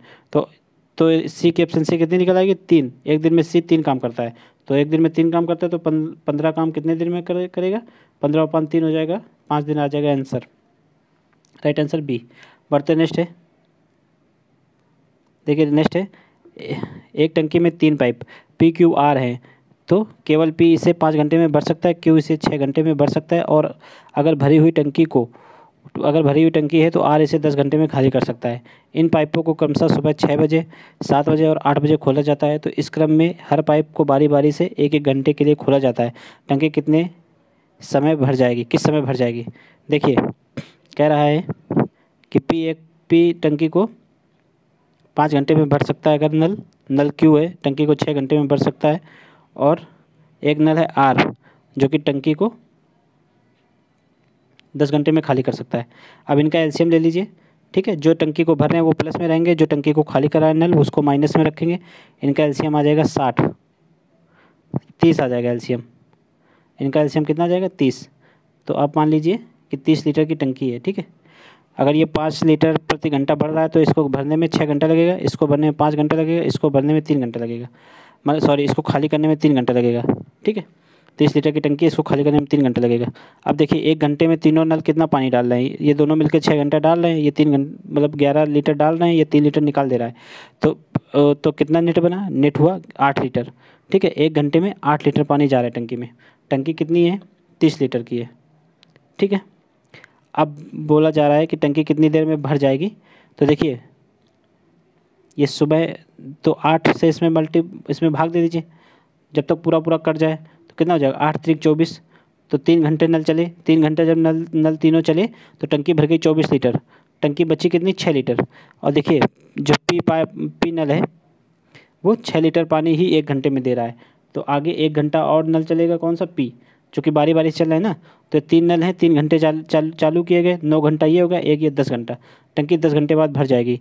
पी नल जो सुबह 6 बजे चला है तो यही 6-10 कितना हो गया? 6 और 10 हो जाएगा, नहीं 6 नहीं, यहाँ पे 8 आ जाएगा। 8 बजे जो तीसरा नल खोला गया है तो इसका आंसर कितना आ जाएगा? 10 आप लोगों को और जोड़ देना है उसमें, तो 2 बजे, जैसे ही 2 बजे पी खोला जाएगा तो शाम को 3 बजे टंकी भर जाएगी, ठीक है। बढ़ते नेक्स्ट है, 2 ट्रेनें एक ही दिशा में क्रमशः 25 मील प्रति घंटे और 30 मील प्रति घंटे पर समांतर पटरियों में चल रही हैं। यदि पहली ट्रेन दूसरी से 1 घंटे पहले निकलती है तो तेज़ चलने वाली ट्रेन को धीमी ट्रेन को पकड़ने में कितना टाइम लगेगा? देखिए एक ट्रेन है जो कि 25 मील और 30 मील प्रति घंटे की स्पीड से चल रही हैं। चूँकि ये एक ही दिशा में जा रही हैं तो इनकी जो चाल है वो घट जाएगी, यानी कि अगर ओवरऑल निकालेंगे तो 5 किलोमीटर ही प्रति घंटा निकल के आएगी। चूँकि 30 किलोमीटर वाली 1 घंटा मान लीजिए पहले निकल गई, ठीक है, तो इसने तो 30 किलोमीटर दूरी तय कर ली। अब 25 किलोमीटर वाली 1 घंटे बाद छूटी, तो ये 30 किलोमीटर ऑलरेडी आगे जा चुका है। अब 25 किलोमीटर वाली 5 की स्पीड से पकड़ेगी, चूँकि इनकी दूरियाँ आपस में घट जाएंगी। तो 25 किलोमीटर 5 मतलब 30 किलोमीटर 5 की स्पीड से जाने में कितना समय लगेगा? तो 6 घंटा, तो 6 घंटे में पकड़ लेगी उसको ट्रेन। नेक्स्ट है, वेगा एक्सप्रेस की तुलना में वृंदावन एक्सप्रेस 40 किलोमीटर तेज़ी से पी और क्यू स्टेशन के बीच की दूरी तय करती है, ठीक है। यानी मान लीजिए एक पी स्टेशन है, एक क्यू है, ठीक, इन दोनों के बीच की दूरी तय की जा रही है। तो इन 2 ट्रेनें हैं, एक की स्पीड कितनी है? 80 किलोमीटर प्रति घंटा, एक की स्पीड है 30 किलोमीटर प्रति घंटा। इन दोनों के बीच की दूरी जो तय करने में जो समय का अंतर है, दोनों में 40 मिनट का अंतर है, ठीक है। तो पूछा क्या बीच की दूरी तय करती है, तो दूरी का पता लगाइए। इन्हीं दोनों के बीच की दूरी का पता लगाना है। आप लोग सिंपल सा समय बराबर चाल दूरी बटे चाल का फार्मूला लगा दीजिएगा, तो कितना आ जाएगा? देखिए एक की दूरी बटे चाल का मतलब, अगर मान लीजिए कि जो 30 किलोमीटर प्रति घंटा वाली ट्रेन है वो डी दूरी तय करती है, तो टाइम कितना लगेगा? टाइम दे रखा है चूँकि, तो टाइम के फॉर्म में निकाल लेते हैं, ठीक है। दूरी बटे चाल, दूसरे ट्रेन की दूरी बटे चाल, इन दोनों का समय का अंतराल कितना है? 40 मिनट। तो इसको 60 से डिवाइड कर लेंगे, घंटा में आ जाएगा। यहाँ से आप लोग कैलकुलेट कर लीजिएगा, डी की वैल्यू आ जाएगी, डी बराबर आ जाएगा 32 किलोमीटर आपका, ठीक है। बढ़ते नेक्स्ट, इसका राइट आंसर हो जाएगा सी। देखिए नेक्स्ट है कि एक वृत्त का क्षेत्रफल ज्ञात करें, ठीक है, जिसकी परिधि 121 वर्ग सेंटीमीटर क्षेत्रफल वाले वर्ग की परिधि के बराबर है। देखिए वर्ग की परिधि दी रखी है, वर्ग की परिधि कितनी है? नहीं, जो वर्ग का क्षेत्रफल दे रखा है उस वर्ग के परिधि के बराबर जो वृत्त की परिधि है। ठीक, तो देखिए वर्ग का क्षेत्रफल का इसको फार्मूला क्या होता है, ए स्क्वायर। तो ए स्क्वायर बराबर 121 है। तो ए मीन्स भुजा, भुजा उसकी कितनी निकल के आएगी 11 किलोमीटर, सॉरी 11 वर्ग सेंटीमीटर। जब एक भुजा 11 हो गई तो वर्ग की परिधि कितनी हो जाएगी, एक भुजा, एक चूँकि वर्ग में 4 भुजाएं होती हैं तो 11 × 4 तो वर्ग की परिधि हो गई, सॉरी 11 × 4 तो वर्ग की परिधि होगी 44। तो दे रखा है कि सेंटीमीटर वाले वर्ग की परिधि के बराबर है किसकी, एक वृत्त का क्षेत्रफल ज्ञात करें जिसकी परिधि जो वर्ग के परिधि के बराबर है। तो यही परिधि किसकी हो गई, वृत्त की भी यही परिधि हो गई कितनी 44, परिधि मीन्स चारों ओर। अब इसका क्षेत्रफल निकाल देना है, परिधि दे रखा है, परिधि का फार्मूला होता है 2 पाई r बराबर 44 दे रखा है। ठीक है, यहाँ से हम लोग r को निकाल लेंगे, r को निकालेंगे तो ये 22 नीचे आ जाएगा। ठीक है, यहाँ पे रख देंगे 22/7, 7 ऊपर चला जाएगा और नीचे आ जाएगा 2, तो ये 44 से 44 खत्म, r बचेगा 7। तो अब यहाँ पर वृत्त का क्षेत्रफल निकालना है, फार्मूला लगा दीजिए पाई r स्क्वायर का। तो r कितना आया है 7 आया है, 22 7 × 7, एक 7 से एक 7 कट जाएगा तो कितना आ जाएगा 7 दूनी 14, कैरी लगा 1, 7 दूनी 14 15, 154 वर्ग सेंटीमीटर आ जाएगा सी। नेक्स्ट है गीता एक जो है 30 मीटर चौड़ा, 40 मीटर लंबा और 20 मीटर गहरा आयताकार कुआं खोदती है। जिसका खुला सिरा जमीन पर रहेगा वह अंदर से निकली हुई मिट्टी से कुआं के चारों ओर एक मीटर समान चौड़ाई की जमीन से 0.5 मीटर ऊंचा दीवार बना रही है। दीवार बनाने के बाद कितनी अतिरिक्त मिट्टी बचेगी। देखिए एक गीता ने एक कुआं खोदा, ठीक है, उसके पश्चात जो मिट्टी निकली उसी से एक दीवार बनाई जिसकी चौड़ाई कितनी है 1 मीटर और जिसकी गहराई कितनी है 0.5 मीटर। ठीक है, ऊंचाई, ये इधर ऊंचाई हो गई ये, ठीक है, और ये उसकी चौड़ाई हो गई। तो यहाँ से जो मिट्टी निकल के दीवार बनी है तो बताया गया है कि इसके पश्चात कितनी मिट्टी बची। तो देखिए पहले कुएँ का आयतन निकाल लेंगे, ठीक है, फिर इन दीवालों का आयतन निकाल लेंगे, फिर कुएँ के आयतन से दीवालों का आयतन घटा देंगे तो जो आंसर आएगा वही आ जाएगा। कुएँ का आयतन कैसे निकलेगा, आयतन का फार्मूला होता है लंबाई गुणे चौड़ाई गुणे ऊंचाई। तो ये कितना आ जाएगा 3 चौक 12, 12 दूनी 24, 24,000 आया। ठीक है, अब इसका निकाल लेंगे हम लोग। देखिए इन दोनों का आयतन निकाल लेंगे तो ये चारों ओर दीवार बन रही चूँकि, ठीक है, तो जब इसका आयतन हम लोग 24, जब इसका आयतन हम लोग निकालेंगे, देखिए दीवार का आयतन आप लोग इसी फार्मूले की तरह निकाल लेंगे जैसे अभी हमने निकाला है उसका। तो इसका आयतन आप लोगों का निकल कर आएगा 72 सेंटीमीटर घन मीटर। ठीक है, तो फिर आप लोग क्या करिएगा, ये जो 24,000 आया है 24,000 में 72 घटा दीजिएगा, आंसर आप लोगों का आ जाएगा 23,928 घन मीटर। ठीक है, मीटर क्यूब। तो राइट आंसर क्या आ जाएगा 23,928। ठीक है, बढ़ते नेक्स्ट। ये देखिए यहाँ पर ये वाला वो वृत्त वो पूछा गया है कि इसका एंगल कितना है ओ। ठीक है, जो एक्स का मान ज्ञात करना है। तो देखिए ये जो एंगल होता है इसका फार्मूला क्या होता है, एंगल ओ बराबर 2 × एंगल ए। एंगल ए कितना है टोटल 50, तो 50 × 2 हो जाएगा 100, राइट आंसर हो जाएगा 100। ठीक है, ए इज राइट आंसर। बढ़ते नेक्स्ट है, इसका मान ये सिंप्लीफिकेशन का है, आप लोग इसको हल कर लीजिएगा, आसानी से आ जाएगा, ये 6 इसका आंसर आएगा। ठीक है, ना आए तो फिर बताइएगा। नेक्स्ट है, देखिए सारणी टाइप का क्वेश्चन है, थोड़ा जल्दी जल्दी हम लोग करते हैं जैसे टाइम बहुत तो हो गया। देखिए सारणी टाइप का क्वेश्चन है ये, इसमें आप लोग एक बार ये देख लीजिए, यहाँ पे ये डार्क जो है ये डार्क सिंबल पुरुष के हैं और ये जो थोड़ा लाइट है वो महिलाओं के हैं, और ये उनके द्वारा खाए गए जो मटेरियल हैं जैसे sandwich, burger, chicken tikka, hot dog और पिज्ज़ा। अब इससे रिलेटेड हम लोग क्वेश्चन देख लेते हैं। क्वेश्चन है कि सैंडविच पसंद करने वाले और हॉट डॉग पसंद करने वाले लोगों का अनुपात कितना है। देखिए सैंडविच कितने लोग पसंद करते हैं 1500, और ये महिलाएं भी तो हैं इसी में 1200, इन दोनों को जोड़ दीजिए 1280 और 1500 कितना आ जाएगा 0871 1780। और हॉट डॉग कितने लोग पसंद करते हैं तो 1008 और ये 252, जब इनको आप लोग जोड़िएगा तो 1260 आ जाएगा। तो इन्हीं का क्या पूछा है अनुपात। ठीक है, 1260 अनुपात ये आ जाएगा। यहाँ से 0 से 0 ख़त्म, इसको 2 से काट दीजिए, कितना आएगा 8 दूनी 16, कैरी लगा हुआ 9, 89, ये इसको 2 से काटिए 6 3 63, तो 89 अनुपात 63। देखते हैं आ रहा है आंसर, आंसर तो आया ही नहीं। फिर से एक बार देखते हैं, पूछा गया सैंडविच पसंद करने वाले और हॉट डॉग पसंद करने वाले लोगों का अनुपात। सैंडविच कितने लोग पसंद करते हैं? ये सैंडविच पसंद करते हैं 1500, 1280, टोटल कितना हुआ? 1500, 1280, ये हुआ 0872, 2780। हम लोगों ने शायद 1780 लिख रखा था। ठीक है, ये 2780 हो गया। और हॉट डॉग कितने लोग पसंद करते हैं? तो 1260, 1260, ये 0 से 0 ख़त्म। अब इसको 2 से काटेंगे तो कितना आएगा? ये कटेगा 139, 139 अनुपात है। इसको तो काट ही चुके थे हम लोग, 68 आया था, 68 या 69 आया था। 139 अनुपात है 69, देखिए 63 आया था वो वैल्यू पहले वाली, काट लीजिए आप लोग। D is right answer. ठीक है, बढ़ते नेक्स्ट है। बर्गर पसंद करने वाले पुरुषों की तुलना में बर्गर पसंद करने वाली महिलाओं का प्रतिशत कितना है? महिलाओं का प्रतिशत ज्ञात करना है पुरुषों की तुलना में। कौन सा बर्गर? देखिए महिलाएं कितनी है, देखिए साफ साफ दिख रहा है महिलाओं का प्रतिशत कितना है। तो 4200 का आधा है 2100, तो 50% महिलाएं हैं जो बर्गर पसंद करती है। तो ये तो सिंपल हो गया, 50%। नेक्स्ट है, सर्वेक्षण में भाग लेने वाले पुरुषों की औसत संख्या और महिलाओं की औसत संख्या के बीच अंतर ज्ञात कीजिए। देखिए यहाँ पर जो पुरुषों की संख्या है, ये पुरुषों की संख्या है, इन सबको आप लोग जोड़ दीजिएगा और जोड़ के 5 से डिवाइड कर दीजिएगा। ठीक है, सबको जोड़ के 5 से डिवाइड कर लीजिएगा तो यहाँ पे पुरुषों की संख्या आ जाएगी। फिर महिलाओं की संख्या को सबको जोड़ के, महिलाओं की संख्या को जोड़ के 5 से डिवाइड कर दीजिएगा, यहाँ पे महिलाओं की संख्या आ जाएगी। इन दोनों को आपस में घटा दीजिएगा, आंसर आ जाएगा। ठीक है, ये वाला आप लोग कर लीजिएगा, स्वतः बनाने की कोशिश करिएगा। तो इसका आंसर आप लोगों को क्या आएगा? 670। बढ़ते नेक्स्ट है, सप्ताह में कौन सा दिन 20वीं शताब्दी का अंतिम दिन था?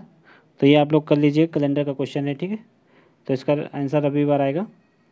बढ़ते नेक्स्ट है, ए और बी दो समूहों को ऐसे मान ले। देखिए ये समुच्चय का क्वेश्चन है। ठीक है, तो यहाँ पे ए की वैल्यू 16 है, बी की वैल्यू 14 है और ए यूनियन बी की वैल्यू 25 है। तो इंटरसेक्शन बी की वैल्यू ज्ञात करना है। तो इसका देखिए फार्मूला क्या होता है, ए यूनियन बी बराबर N A plus N B minus A intersection B. ठीक है, अब देखिए यहाँ पे ए यूनियन बी की वैल्यू कितनी है? 25, ए की वैल्यू 16 प्लस 14, इसकी वैल्यू निकाल दी है आप लोगों को। यहाँ पे एक्स मान लीजिए अभी। तो ये कितना हो गया? 16 14 हो गया 30 और ये 25, तो ये इधर आएगा तो ये हो जाएगा माइनस का 5। ठीक है, तो ये माइनस माइनस कट जाएगा तो इसकी वैल्यू आ जाएगी 5। Right answer 5। बढ़ते नेक्स्ट है, एक अलमारी में 30 गेंदें पूरी तरह अव्यवस्थित तरीके से रखी हैं। 10 काले, 10 लाल, 10 भूरे गेंद हैं। देखिए 30 गेंदें हैं, इसमें से 10 काली हैं, 10 लाल हैं, 10 भूरी हैं। पूछा गया लेकिन अंधेरे में रंगों का अंतर नहीं कर सकता। ठीक है, मुझे अलमारी से कितनी गेंदें लेनी चाहिए ताकि एक ही रंग की कम से कम एक जोड़ी गेंद मौजूद हो? सपोज करिए अगर 3 गेंदें निकालता है तो ये प्रायिकता हो सकती है कि इस तीनों से एक एक गेंद आ जाए। तो इसमें से 3 गेंदें तो आ गई मगर एक ही कलर की आ गई। अगर जैसे ही वो चौथी गेंद निकालेगा तो या तो फिर यहाँ से आएगी, या तो यहाँ से आएगी, या तो यहाँ से, या तो काली आएगी, या तो लाल आएगी, या तो भूरी आएगी, पर कोई ना कोई एक गेंद हो जो डबल यहाँ पे हो जाएगी। यही पूछा गया है। ठीक है, लिखा है कि कितनी गेंद लेनी होगी ताकि एक ही रंग की कम से कम एक जोड़ी तो आ ही जाए। तो 4 गेंदें लेनी होगी। बढ़ते नेक्स्ट है, एक ऑनलाइन परीक्षा में उपस्थित होने वाले 10 उम्मीदवारों की बुद्धि लब्धि परीक्षण स्कोर है ये दिया गया है।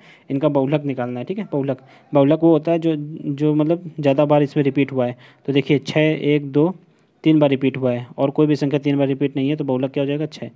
बीज राइट आंसर। बढ़ते नेक्स्ट है, एक अंतराल के दौरान 130 छात्र केक को खरीदने कैंटीन गए। ठीक है, एक एक करके जा रहे हैं तो 130 छात्र गए, इसमें से 80 ने कोक खरीदा और 57 छात्रों ने केक खरीदा। लिखा अगर हर एक छात्र ने कम से कम एक चीज़ खरीदी है तो उन छात्रों की संख्या ज्ञात करो जिन्होंने दोनों चीज़ें खरीदी हैं।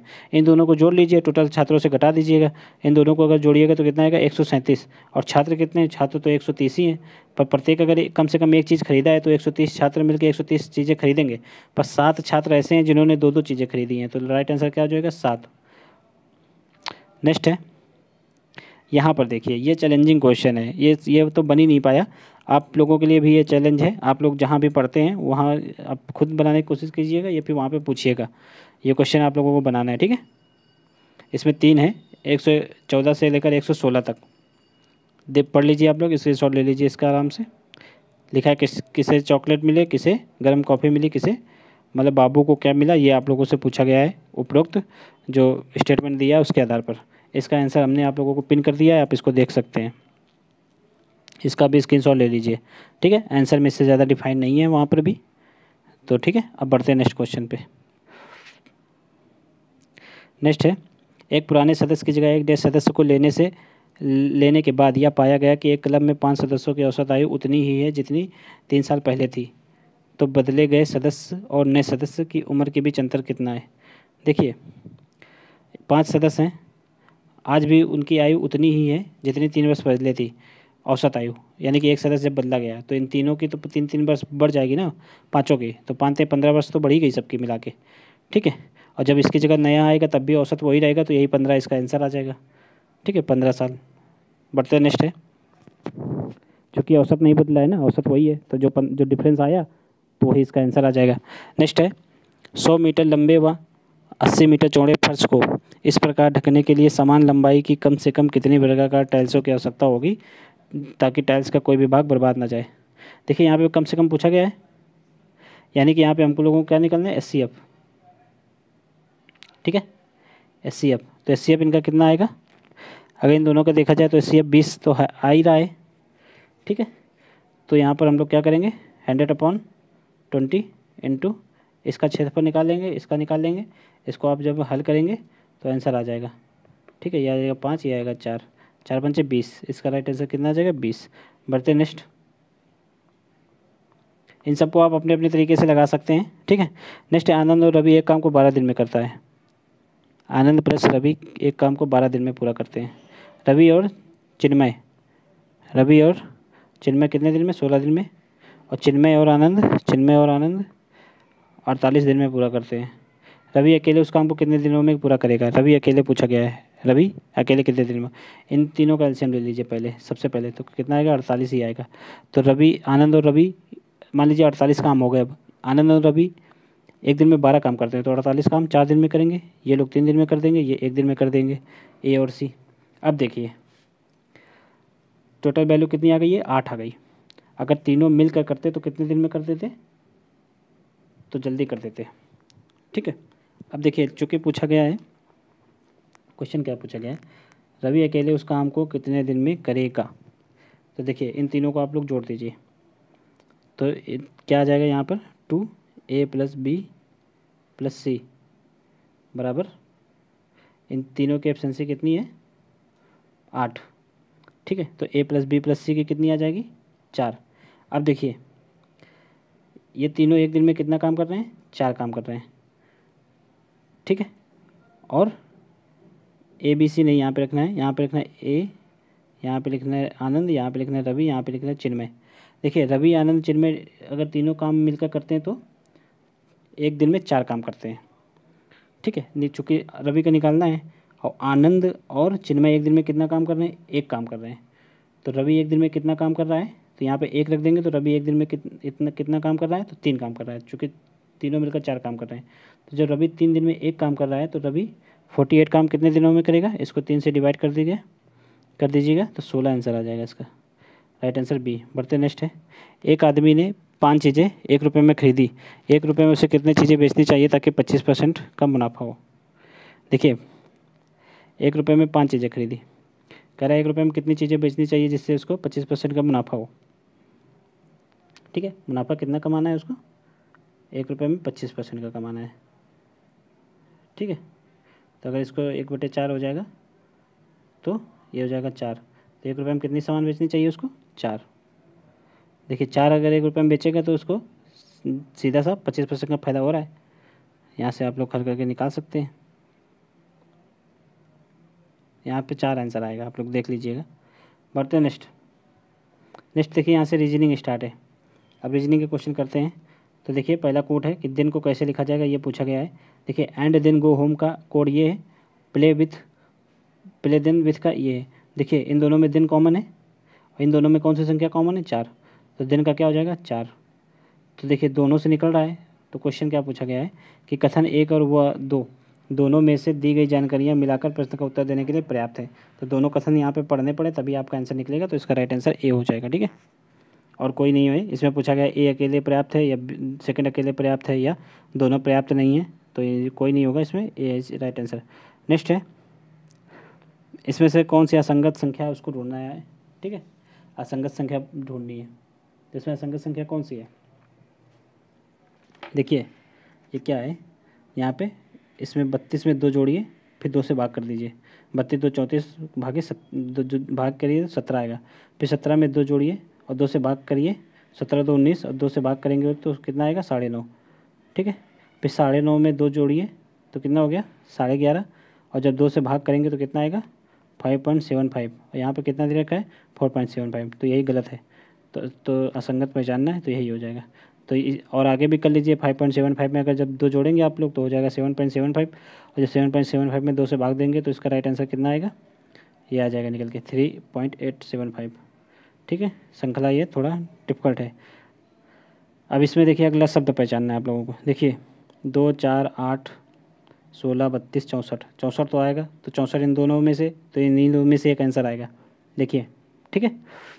और अब इसमें क्या हो रहा है कि इसमें RST +2 TUV +2, यहाँ +2 यहाँ +2, U के बाद V के बाद WX यहाँ +2, सब में +2 हो रहा है। तो जेड में जब +2 करेंगे तो B आ जाएगा, तो ये इसमें भी B है इसमें भी है, तो अभी भी नहीं निकला।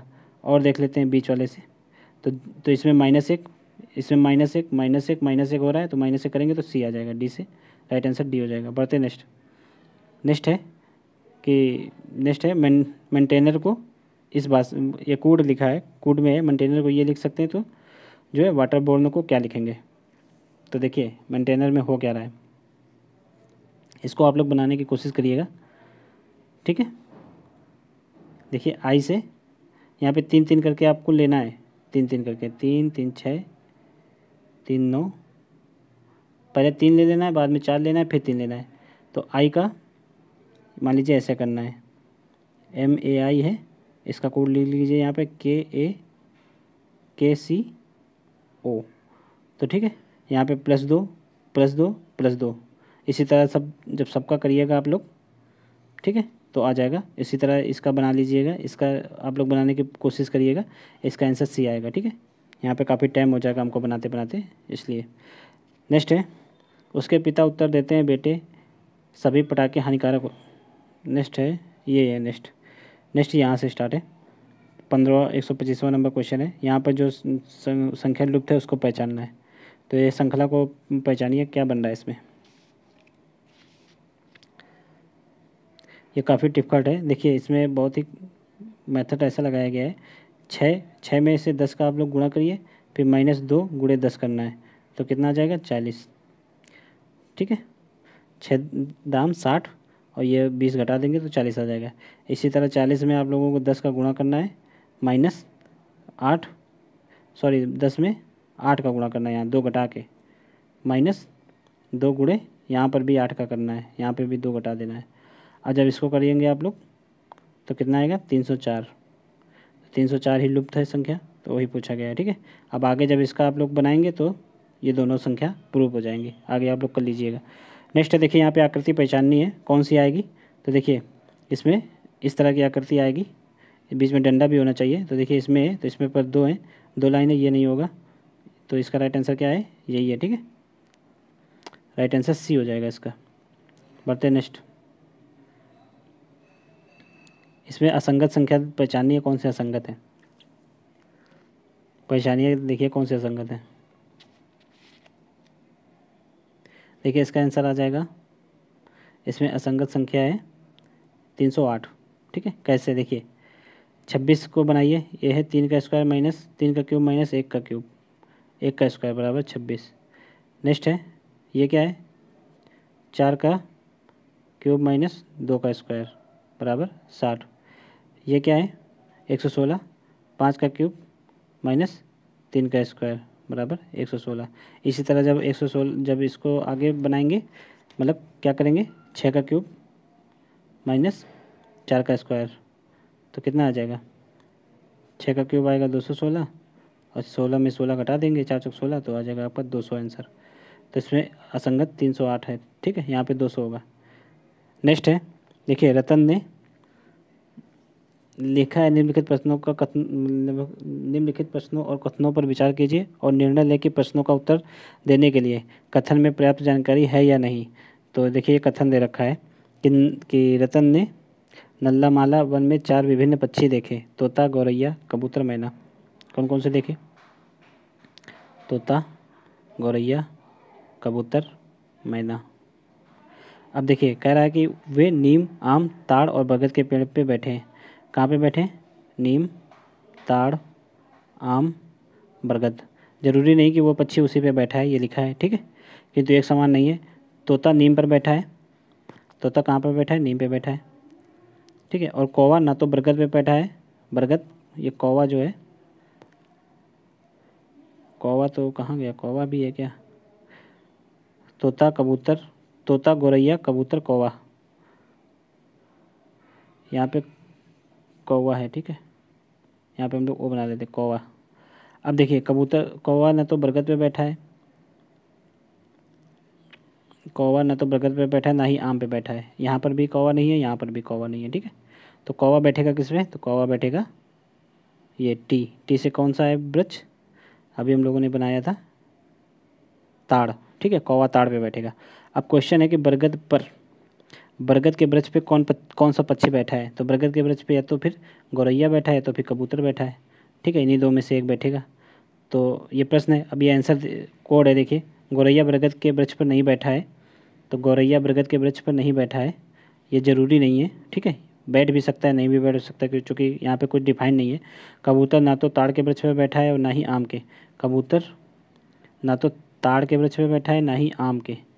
देखिए कबूतर ताड़ के वृक्ष पे तो नहीं बैठा है, पर आम के वृक्ष पे बैठ सकता है, क्योंकि यहाँ पर अभी कोई बैठा नहीं है।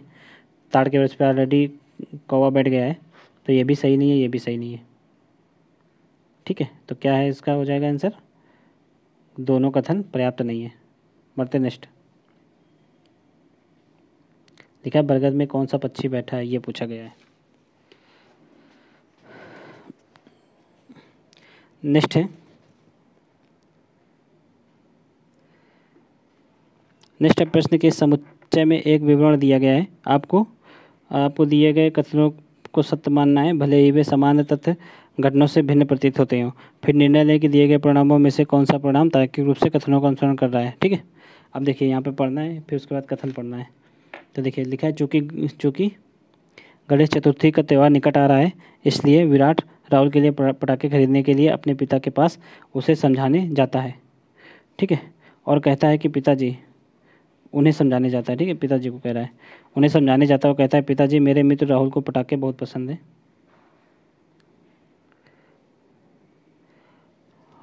मेरे मित्र को पटाखे बहुत पसंद है। तो उसके पिता उत्तर देते हैं बेटे सभी पटाखे हानिकारक होते हैं, ठीक है, और हानिकारक वस्तुएं इस विश्व में रहने के लिए निकृष्ट स्थान बनाती हैं। वे आगे कहते हैं कि यहाँ तक कि मिठाइयाँ भी हानिकारक होती हैं, किंतु पिताजी, अब राहुल बोल रहा है, नहीं उसका बेटा बोल रहा है, किंतु पिताजी राहुल एक समझदार लड़का है, विराट यह तर्क देता है। तो उसके पिता उत्तर देते हैं कि मुझे भी पता है कि राहुल एक समझदार लड़का है, किंतु दुख की बात यह है कि कुछ समझदार लड़के बुद्धिमान नहीं होते। तो अब इसका मतलब उदास चेहरा लिए, जो विराट है उदास चेहरा लिए राहुल अपनी ट्यूशन कक्षा के लिए चला जाता है। तो राहुल चला गया ट्यूशन। अब पूछा गया है निम्नलिखित कथनों का परिणाम निकालने के लिए अनावश्यक है कि, पूछा गया कौन सा अनावश्यक है कि कुछ लोग जो समझदार होते हैं वे हानिकारक वस्तुओं को अत्यधिक पसंद करते हैं। तो यह किससे निकलेगा परिणाम? कुछ समझदार लड़के बुद्धिमान नहीं होते, यह उनके पिताजी के बोला हुआ कोड है, तो यही इसका राइट आंसर हो जाएगा। और देखिए, और इससे कोई नहीं मैच करेगा, राहुल को पटाखे बहुत पसंद है, ऐसा नहीं आएगा इसमें। बढ़ते नेक्स्ट है प्रश्न। नेक्स्ट है इस प्रश्न में 2 कथन दिए गए। कथन ये देखिए यहाँ पर, इसमें वो बनाना है आपको गोला, लिखा है कि सभी पत्तियाँ छाल हैं, यहाँ पर गोला बना लीजिए, यहाँ पर लिख लीजिए पत्ती, यहाँ पर लिख लीजिए छाल, सभी पत्तियाँ छाल हैं, फिर लिखा है सभी छाल बीज हैं, सभी छाल बीज हो गए, सभी छाल बीज हैं, तो ये बीज का गोला हो गया। अब पूछा गया कुछ छालें पत्तियाँ हैं, तो कुछ छालें पत्तियाँ हैं तो बिल्कुल सही है, और कुछ बीज पत्तियाँ हैं तो ये भी सही है, चूँकि इस गोला के अंदर ये सब आ रहा है। तो राइट आंसर क्या हो जाएगा, दोनों निष्कर्ष पालन करते हैं। ठीक है, नेक्स्ट है यहाँ पर 133 131 से लेकर 33 तक है। तो देखिए लिखा है कि वेतन, बोनस, साख, बिजली, यात्रा, सम्मेलन की नियुक्ति की कुल 7 फाइलें एक दूसरे के ऊपर किसी विशेष क्रम में रखी गई हैं। नियुक्ति की फाइलें वेतन की फाइल के ठीक नीचे है। ठीक है, 7 फाइलें हैं, नियुक्ति की फाइल वेतन के फाइल के ठीक नीचे है। तो ये मान लीजिए नियुक्ति की फाइल है, ये वेतन की फाइल है, नहीं उल्टा बन गया, वेतन की फाइल है नियुक्ति की फाइल वेतन के फाइल के ठीक नीचे है। फिर उसके पश्चात है नियुक्ति की फाइल वेतन के ठीक नीचे, फिर उसके पश्चात है साख और वेतन की फाइलों के बीच में 2 फाइलें हैं। यहाँ पे मान लीजिए साख, यहाँ पे कहीं पे साख फाइल है, इन दोनों के बीच में 2 फाइलें हैं, साख और वेतन के बीच में 2 फाइलें हैं। अभी वो तय नहीं है ये 2 फाइलें कौन कौन सी हैं। फिर उसके बाद बोनस की फाइल वेतन की फाइल के ठीक ऊपर है, वेतन के फाइल के ठीक ऊपर। तो यहाँ पर क्या आ जाएगा, यहाँ पर बोनस की फाइल आ गई, यहाँ पर बोनस की फाइल आ गई चूँकि ये वेतन के ठीक ऊपर है, तथा बिजली की फाइल की नियुक्ति की फाइल के नीचे है। नियुक्ति की फाइल के नीचे किसकी फाइल है, बिजली की फाइल है। यात्रा की फाइल ना तो सबसे ऊपर है और ना ही सबसे नीचे है, तो यात्री की फाइल कहाँ आ जाएगी, यहाँ पे आ जाएगी। तो बची कौन, सम्मेलन की फाइल बची, वो सबसे ऊपर जाएगी, सम्मेलन। अब देखिए क्वेश्चन यहाँ से कर लेते हैं। क्वेश्चन क्या पूछा गया है कि वेतन के फाइल के ठीक ऊपर कौन सी फाइल है, वेतन के फाइल के ठीक ऊपर कौन सी फाइल है, बोनस की फाइल। ठीक है, बोनस राइट आंसर हो जाएगा बी। नेक्स्ट देखते हैं। नेक्स्ट पूछा गया है कि कौन सी फाइल सबसे ऊपर या सबसे नीचे है। तो सबसे कौन सी फाइलें सबसे ऊपर, तो सम्मेलन की फाइल सबसे ऊपर है और सबसे नीचे बिजली की फाइल है। तो क्या हो जाएगा, सॉरी सम्मेलन नहीं, वहाँ साख था, ये यहाँ पे सुधार लीजिए, साख है, तो साख और बिजली हो जाएगा राइट आंसर। बढ़ते नेक्स्ट। देखिए इसका वाटर इमेज आप लोगों को देखना है, वाटर इमेज, इसका वाटर इमेज चयन कीजिए, क्या आ जाएगा। तो इसका वाटर इमेज आ जाएगा आप लोगों का ये आएगा। ठीक है, देखिए इसका जो है भीतर का ये जो 4 कोने हैं इसमें कोई भी रंगा हुआ नहीं है।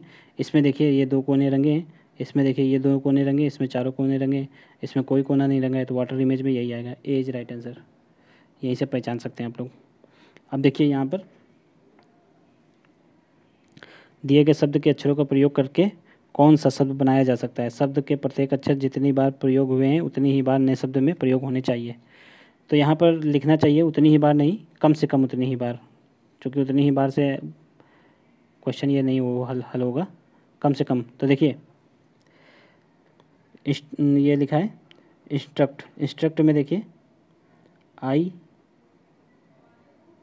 देखिए यहाँ पर कोई एक्स्ट्रा वर्ड लिखा है सी, देखिए यहाँ पर सी लिखा है सी, तो सी यहाँ पर कहीं भी नहीं है, तो ये कट जाएगा।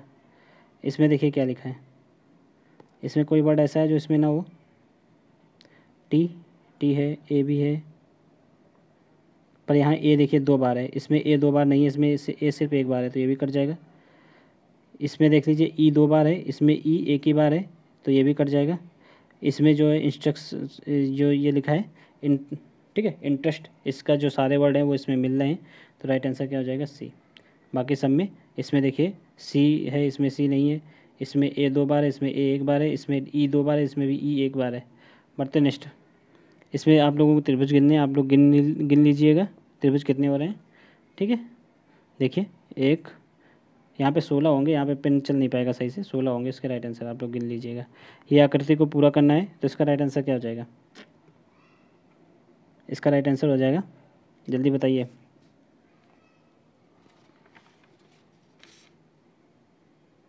इसमें देखिए ए नंबर आकृति आ जाएगी, ए नंबर। ठीक है, आप लोग देख लीजिएगा। देखिए यहाँ पे इस तरह की जो संरचना अंदर आप लोगों को दिख रही है एक, तो उसमें एक तरफ देखिए यहाँ पे इस तरफ ब्लैक है, इस तरफ ब्लैक है, इसी तरफ इसमें भी ब्लैक है, इसी तरफ इसमें ब्लैक है। इसमें देखिए इस तरफ है, इसमें भी, इसमें देखिए यहाँ पे एरो भी, यहाँ पे 2 एरो हैं, तो अगर इसमें ब्लैक है तो इसमें 1 एरो है, इसमें ये बीच का एक्स्ट्रा एरो लिखा है, तो ये दोनों कटिंग है, ये भी कट जाएगा, राइट आंसर ए हो जाएगा। बढ़ते नेक्स्ट। नेक्स्ट कौन सा है, नेक्स्ट है एक अनुक्रम दिया गया है, इसमें लुप्त पद को छाट देखना है कौन सा है। देखिए डी के बाद ई के बाद एफ के बाद क्या आ जाएगा जी, तो जी तो सब में है। ठीक है, नेक्स्ट देखिए अब देखिए ई के बाद ई जो है कहाँ चला गया,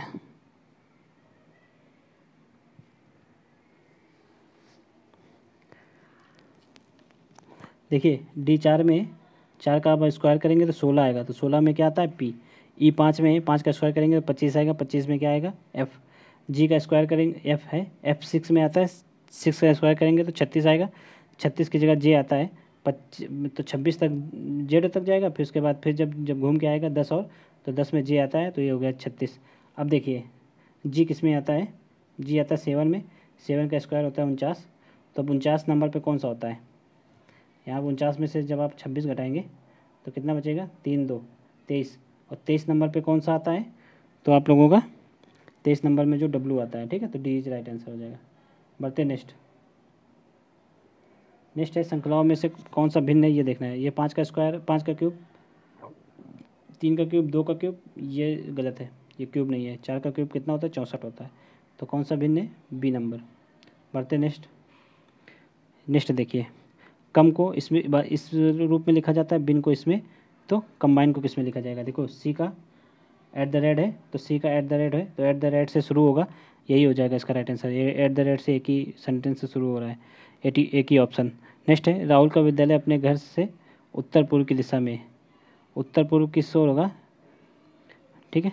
देखिए ये आप लोग मान लीजिए, ये नॉर्थ होता है, ये साउथ होता है, ये ईस्ट होता है, ये वेस्ट होता है। राहुल का इस ओर है, यहाँ पे राहुल का घर है, विद्यालय उत्तर पूर्व की ओर है, ठीक है।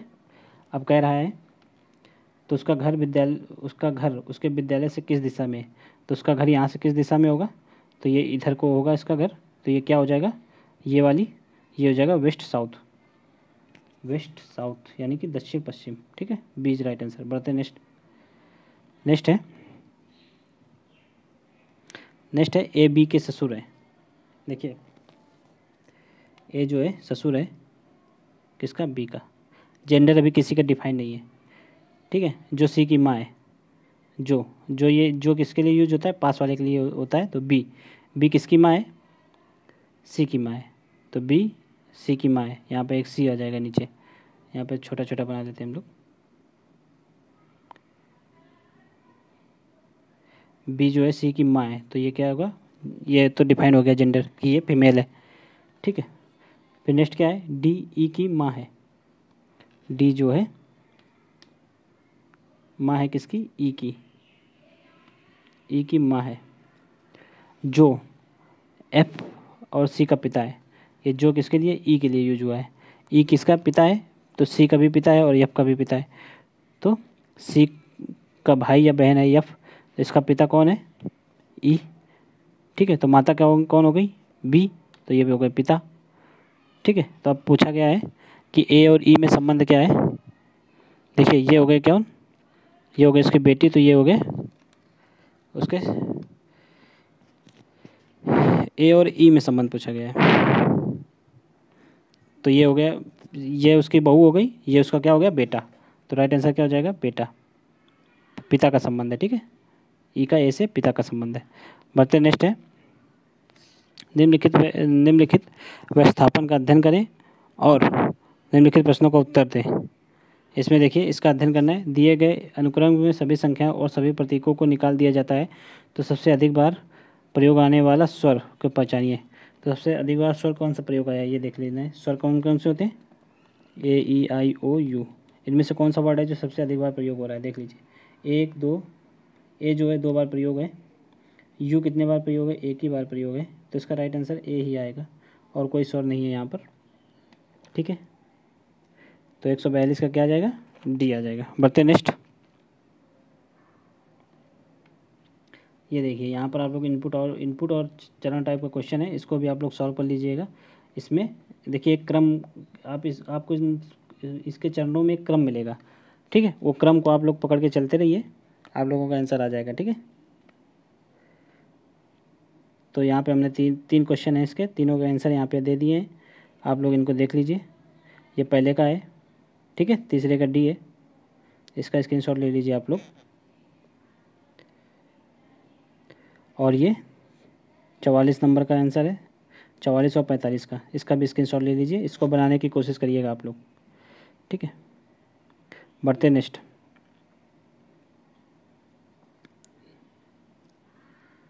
नेक्स्ट है 46। देखिए यहाँ पे चिन्ह बदल के हल करना है इसको, पाइथागोरस प्रमेय लगा दीजिएगा। ये अगर यहाँ पे आप लोग गुणा की जगह माइनस, प्लस की जगह भाग, और माइनस की जगह गुणा और भाग की जगह प्लस का चिन्ह लगा दीजिएगा यहाँ पे, तो आंसर आप लोगों को पाइथागोरस प्रमेय से जब आप लोग लगा के करेंगे तो 138 आ जाएगा, ठीक है। बढ़ते नेक्स्ट। नेक्स्ट निम्नलिखित संख्याओं का क्रम का अध्ययन करें। तो इन क्रमों का अध्ययन करें। यदि एक प्रत्येक विषम अंक से घटाया जाता है, इसमें जितने भी विषम अंक सब में एक एक घटा दो, और एक प्रत्येक सब में जोड़ा जाता है, तो नवनिर्मित अनुक्रम अंक जो अनुक्रम बनेगा, जो नया अनुक्रम बनेगा, तो निम्नलिखित में से कौन सा नंबर दूसरा सबसे उच्चतम नंबर होगा। देखिए विषम संख्या में से क्या करना है आप लोगों को, एक घटा देना है। ये विषम है मान लीजिए 9, तो इससे एक घटाएंगे तो कितना बचेगा 8। 8 में सब में एक जोड़ना है तो कितना हो जाएगा 9। फिर ये कितना बचेगा 8, तो ये कितना 898। ये दूसरी इसको चेक कर लेते हैं, बड़ी बड़ी संख्या चेक कर लेते हैं क्योंकि सेकंड हाईएस्ट पूछा है। तो अगर सम में एक जोड़ेंगे तो कितना हो जाएगा 9, विषम में एक घटाएंगे तो 0, फिर सम में एक जोड़ेंगे तो 3 हो जाएगा। तो सबसे दूसरी हाईएस्ट कौन हो गई, विषम में एक घटाना है, सम में एक जोड़ना है, तो क्या उनसे हो गई द्वितीय हाईएस्ट, ये हो गई, ठीक है 898। राइट आंसर क्या हो जाएगा 898, ठीक है बी। बढ़ते नेक्स्ट। नेक्स्ट है एक घन को इस प्रकार से पेंट किया जाता है कि साथ लगने वाली भुजाओं का रंग एक जैसा ना हो। इनके लिए कम से कम कितने रंगों की आवश्यकता होगी। तो ये घन का क्वेश्चन है, आप लोग लगा लीजिएगा। तो इसके लिए न्यूनतम 3 रंगों की आवश्यकता होगी, ये आप लोग देख लीजिए। नेक्स्ट है यहाँ पे मानसिक दृढ़ता का क्वेश्चन है। यदि आप परीक्षा में असफल हो जाते हैं तो आप क्या करेंगे। अगली बार प्रयत्न करेंगे जैसा कुछ हुआ ही ना हो। परीक्षा में बैठना बंद कर देंगे, ऐसा तो नहीं करेंगे। अपनी चिंताओं का दमन करने का प्रयत्न करेंगे, ये भी नहीं होगा। किसी ऐसे व्यक्ति के साथ बात करेंगे जो चिंताओं को दूर कर सकता है। तो इसका राइट आंसर क्या होगा ए ज़्यादा सही है, ठीक है। अगली बार प्रयत्न करेंगे जैसे कुछ हुआ ही ना हो, और ज़्यादा जोर और उल्लास के साथ परीक्षा देने के लिए बैठेंगे, ठीक है। नीचे निम्नलिखित शब्दों को आपस में संबंध देखना है, कौन सा होगा। तो सैनिक का जो संबंध पलटन से होता है, यानी कि पलटन में सैनिक होते हैं।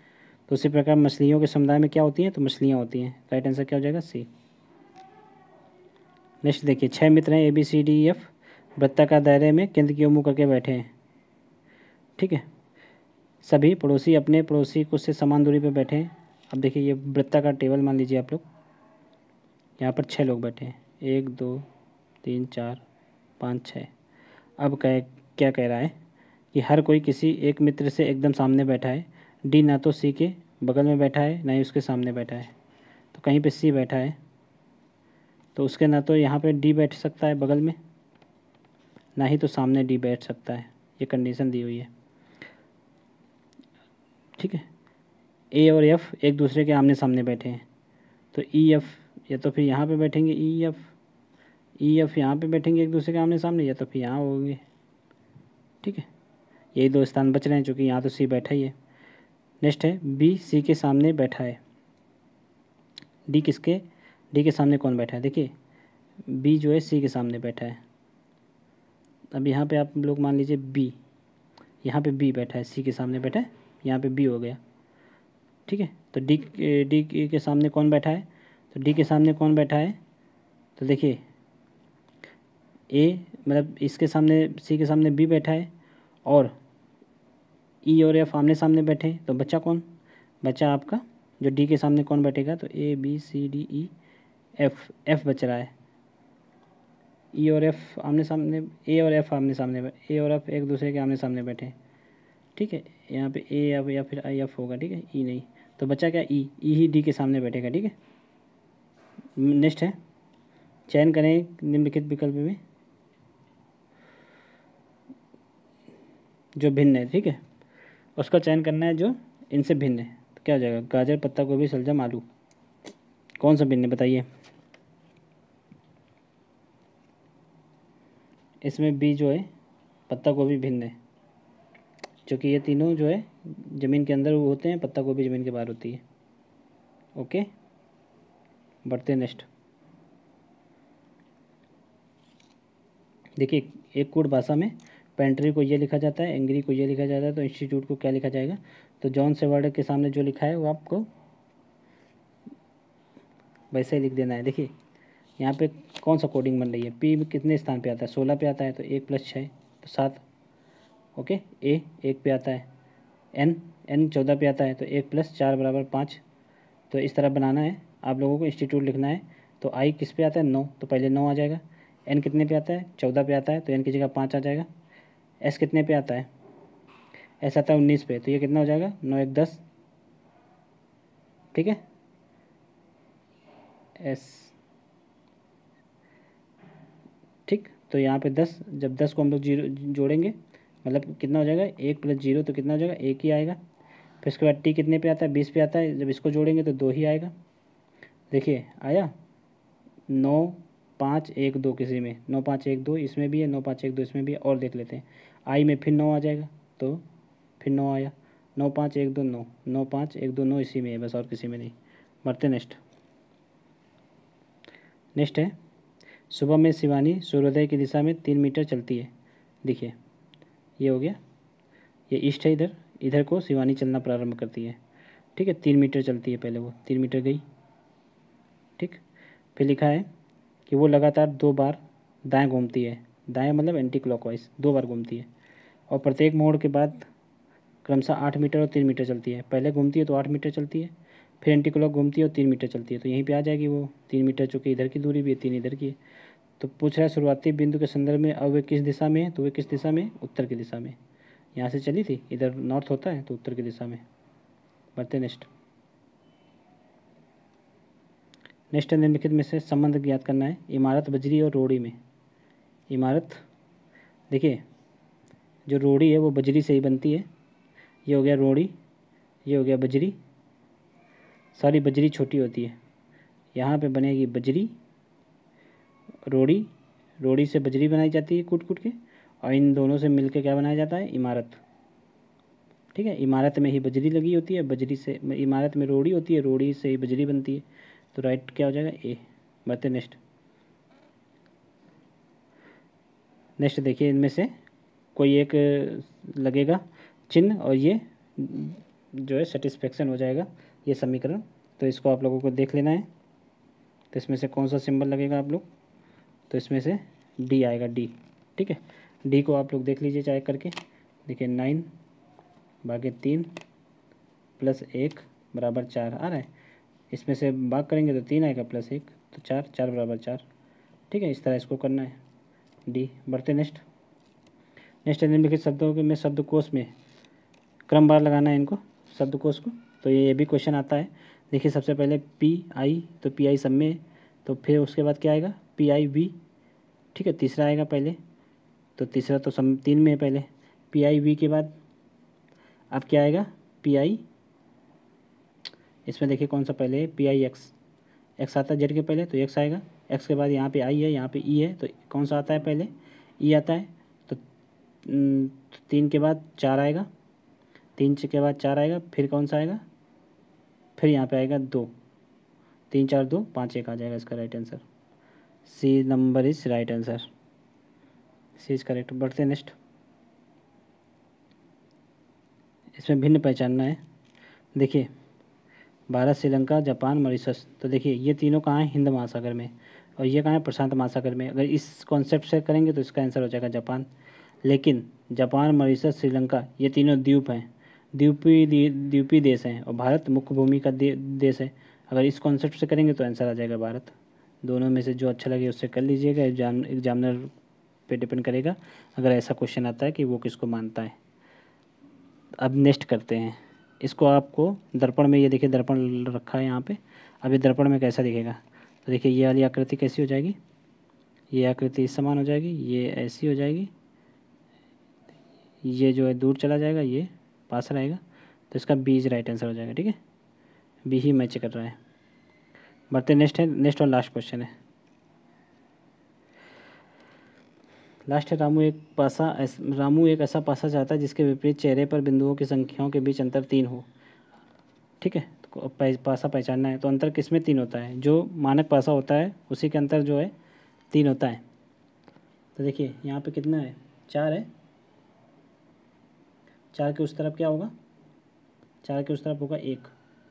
यहाँ पे कितना है, 5 है, 6 है, 6 के उस तरफ क्या होगा 3। यहाँ पे 5 है, 5 के उस तरफ क्या होगा 2।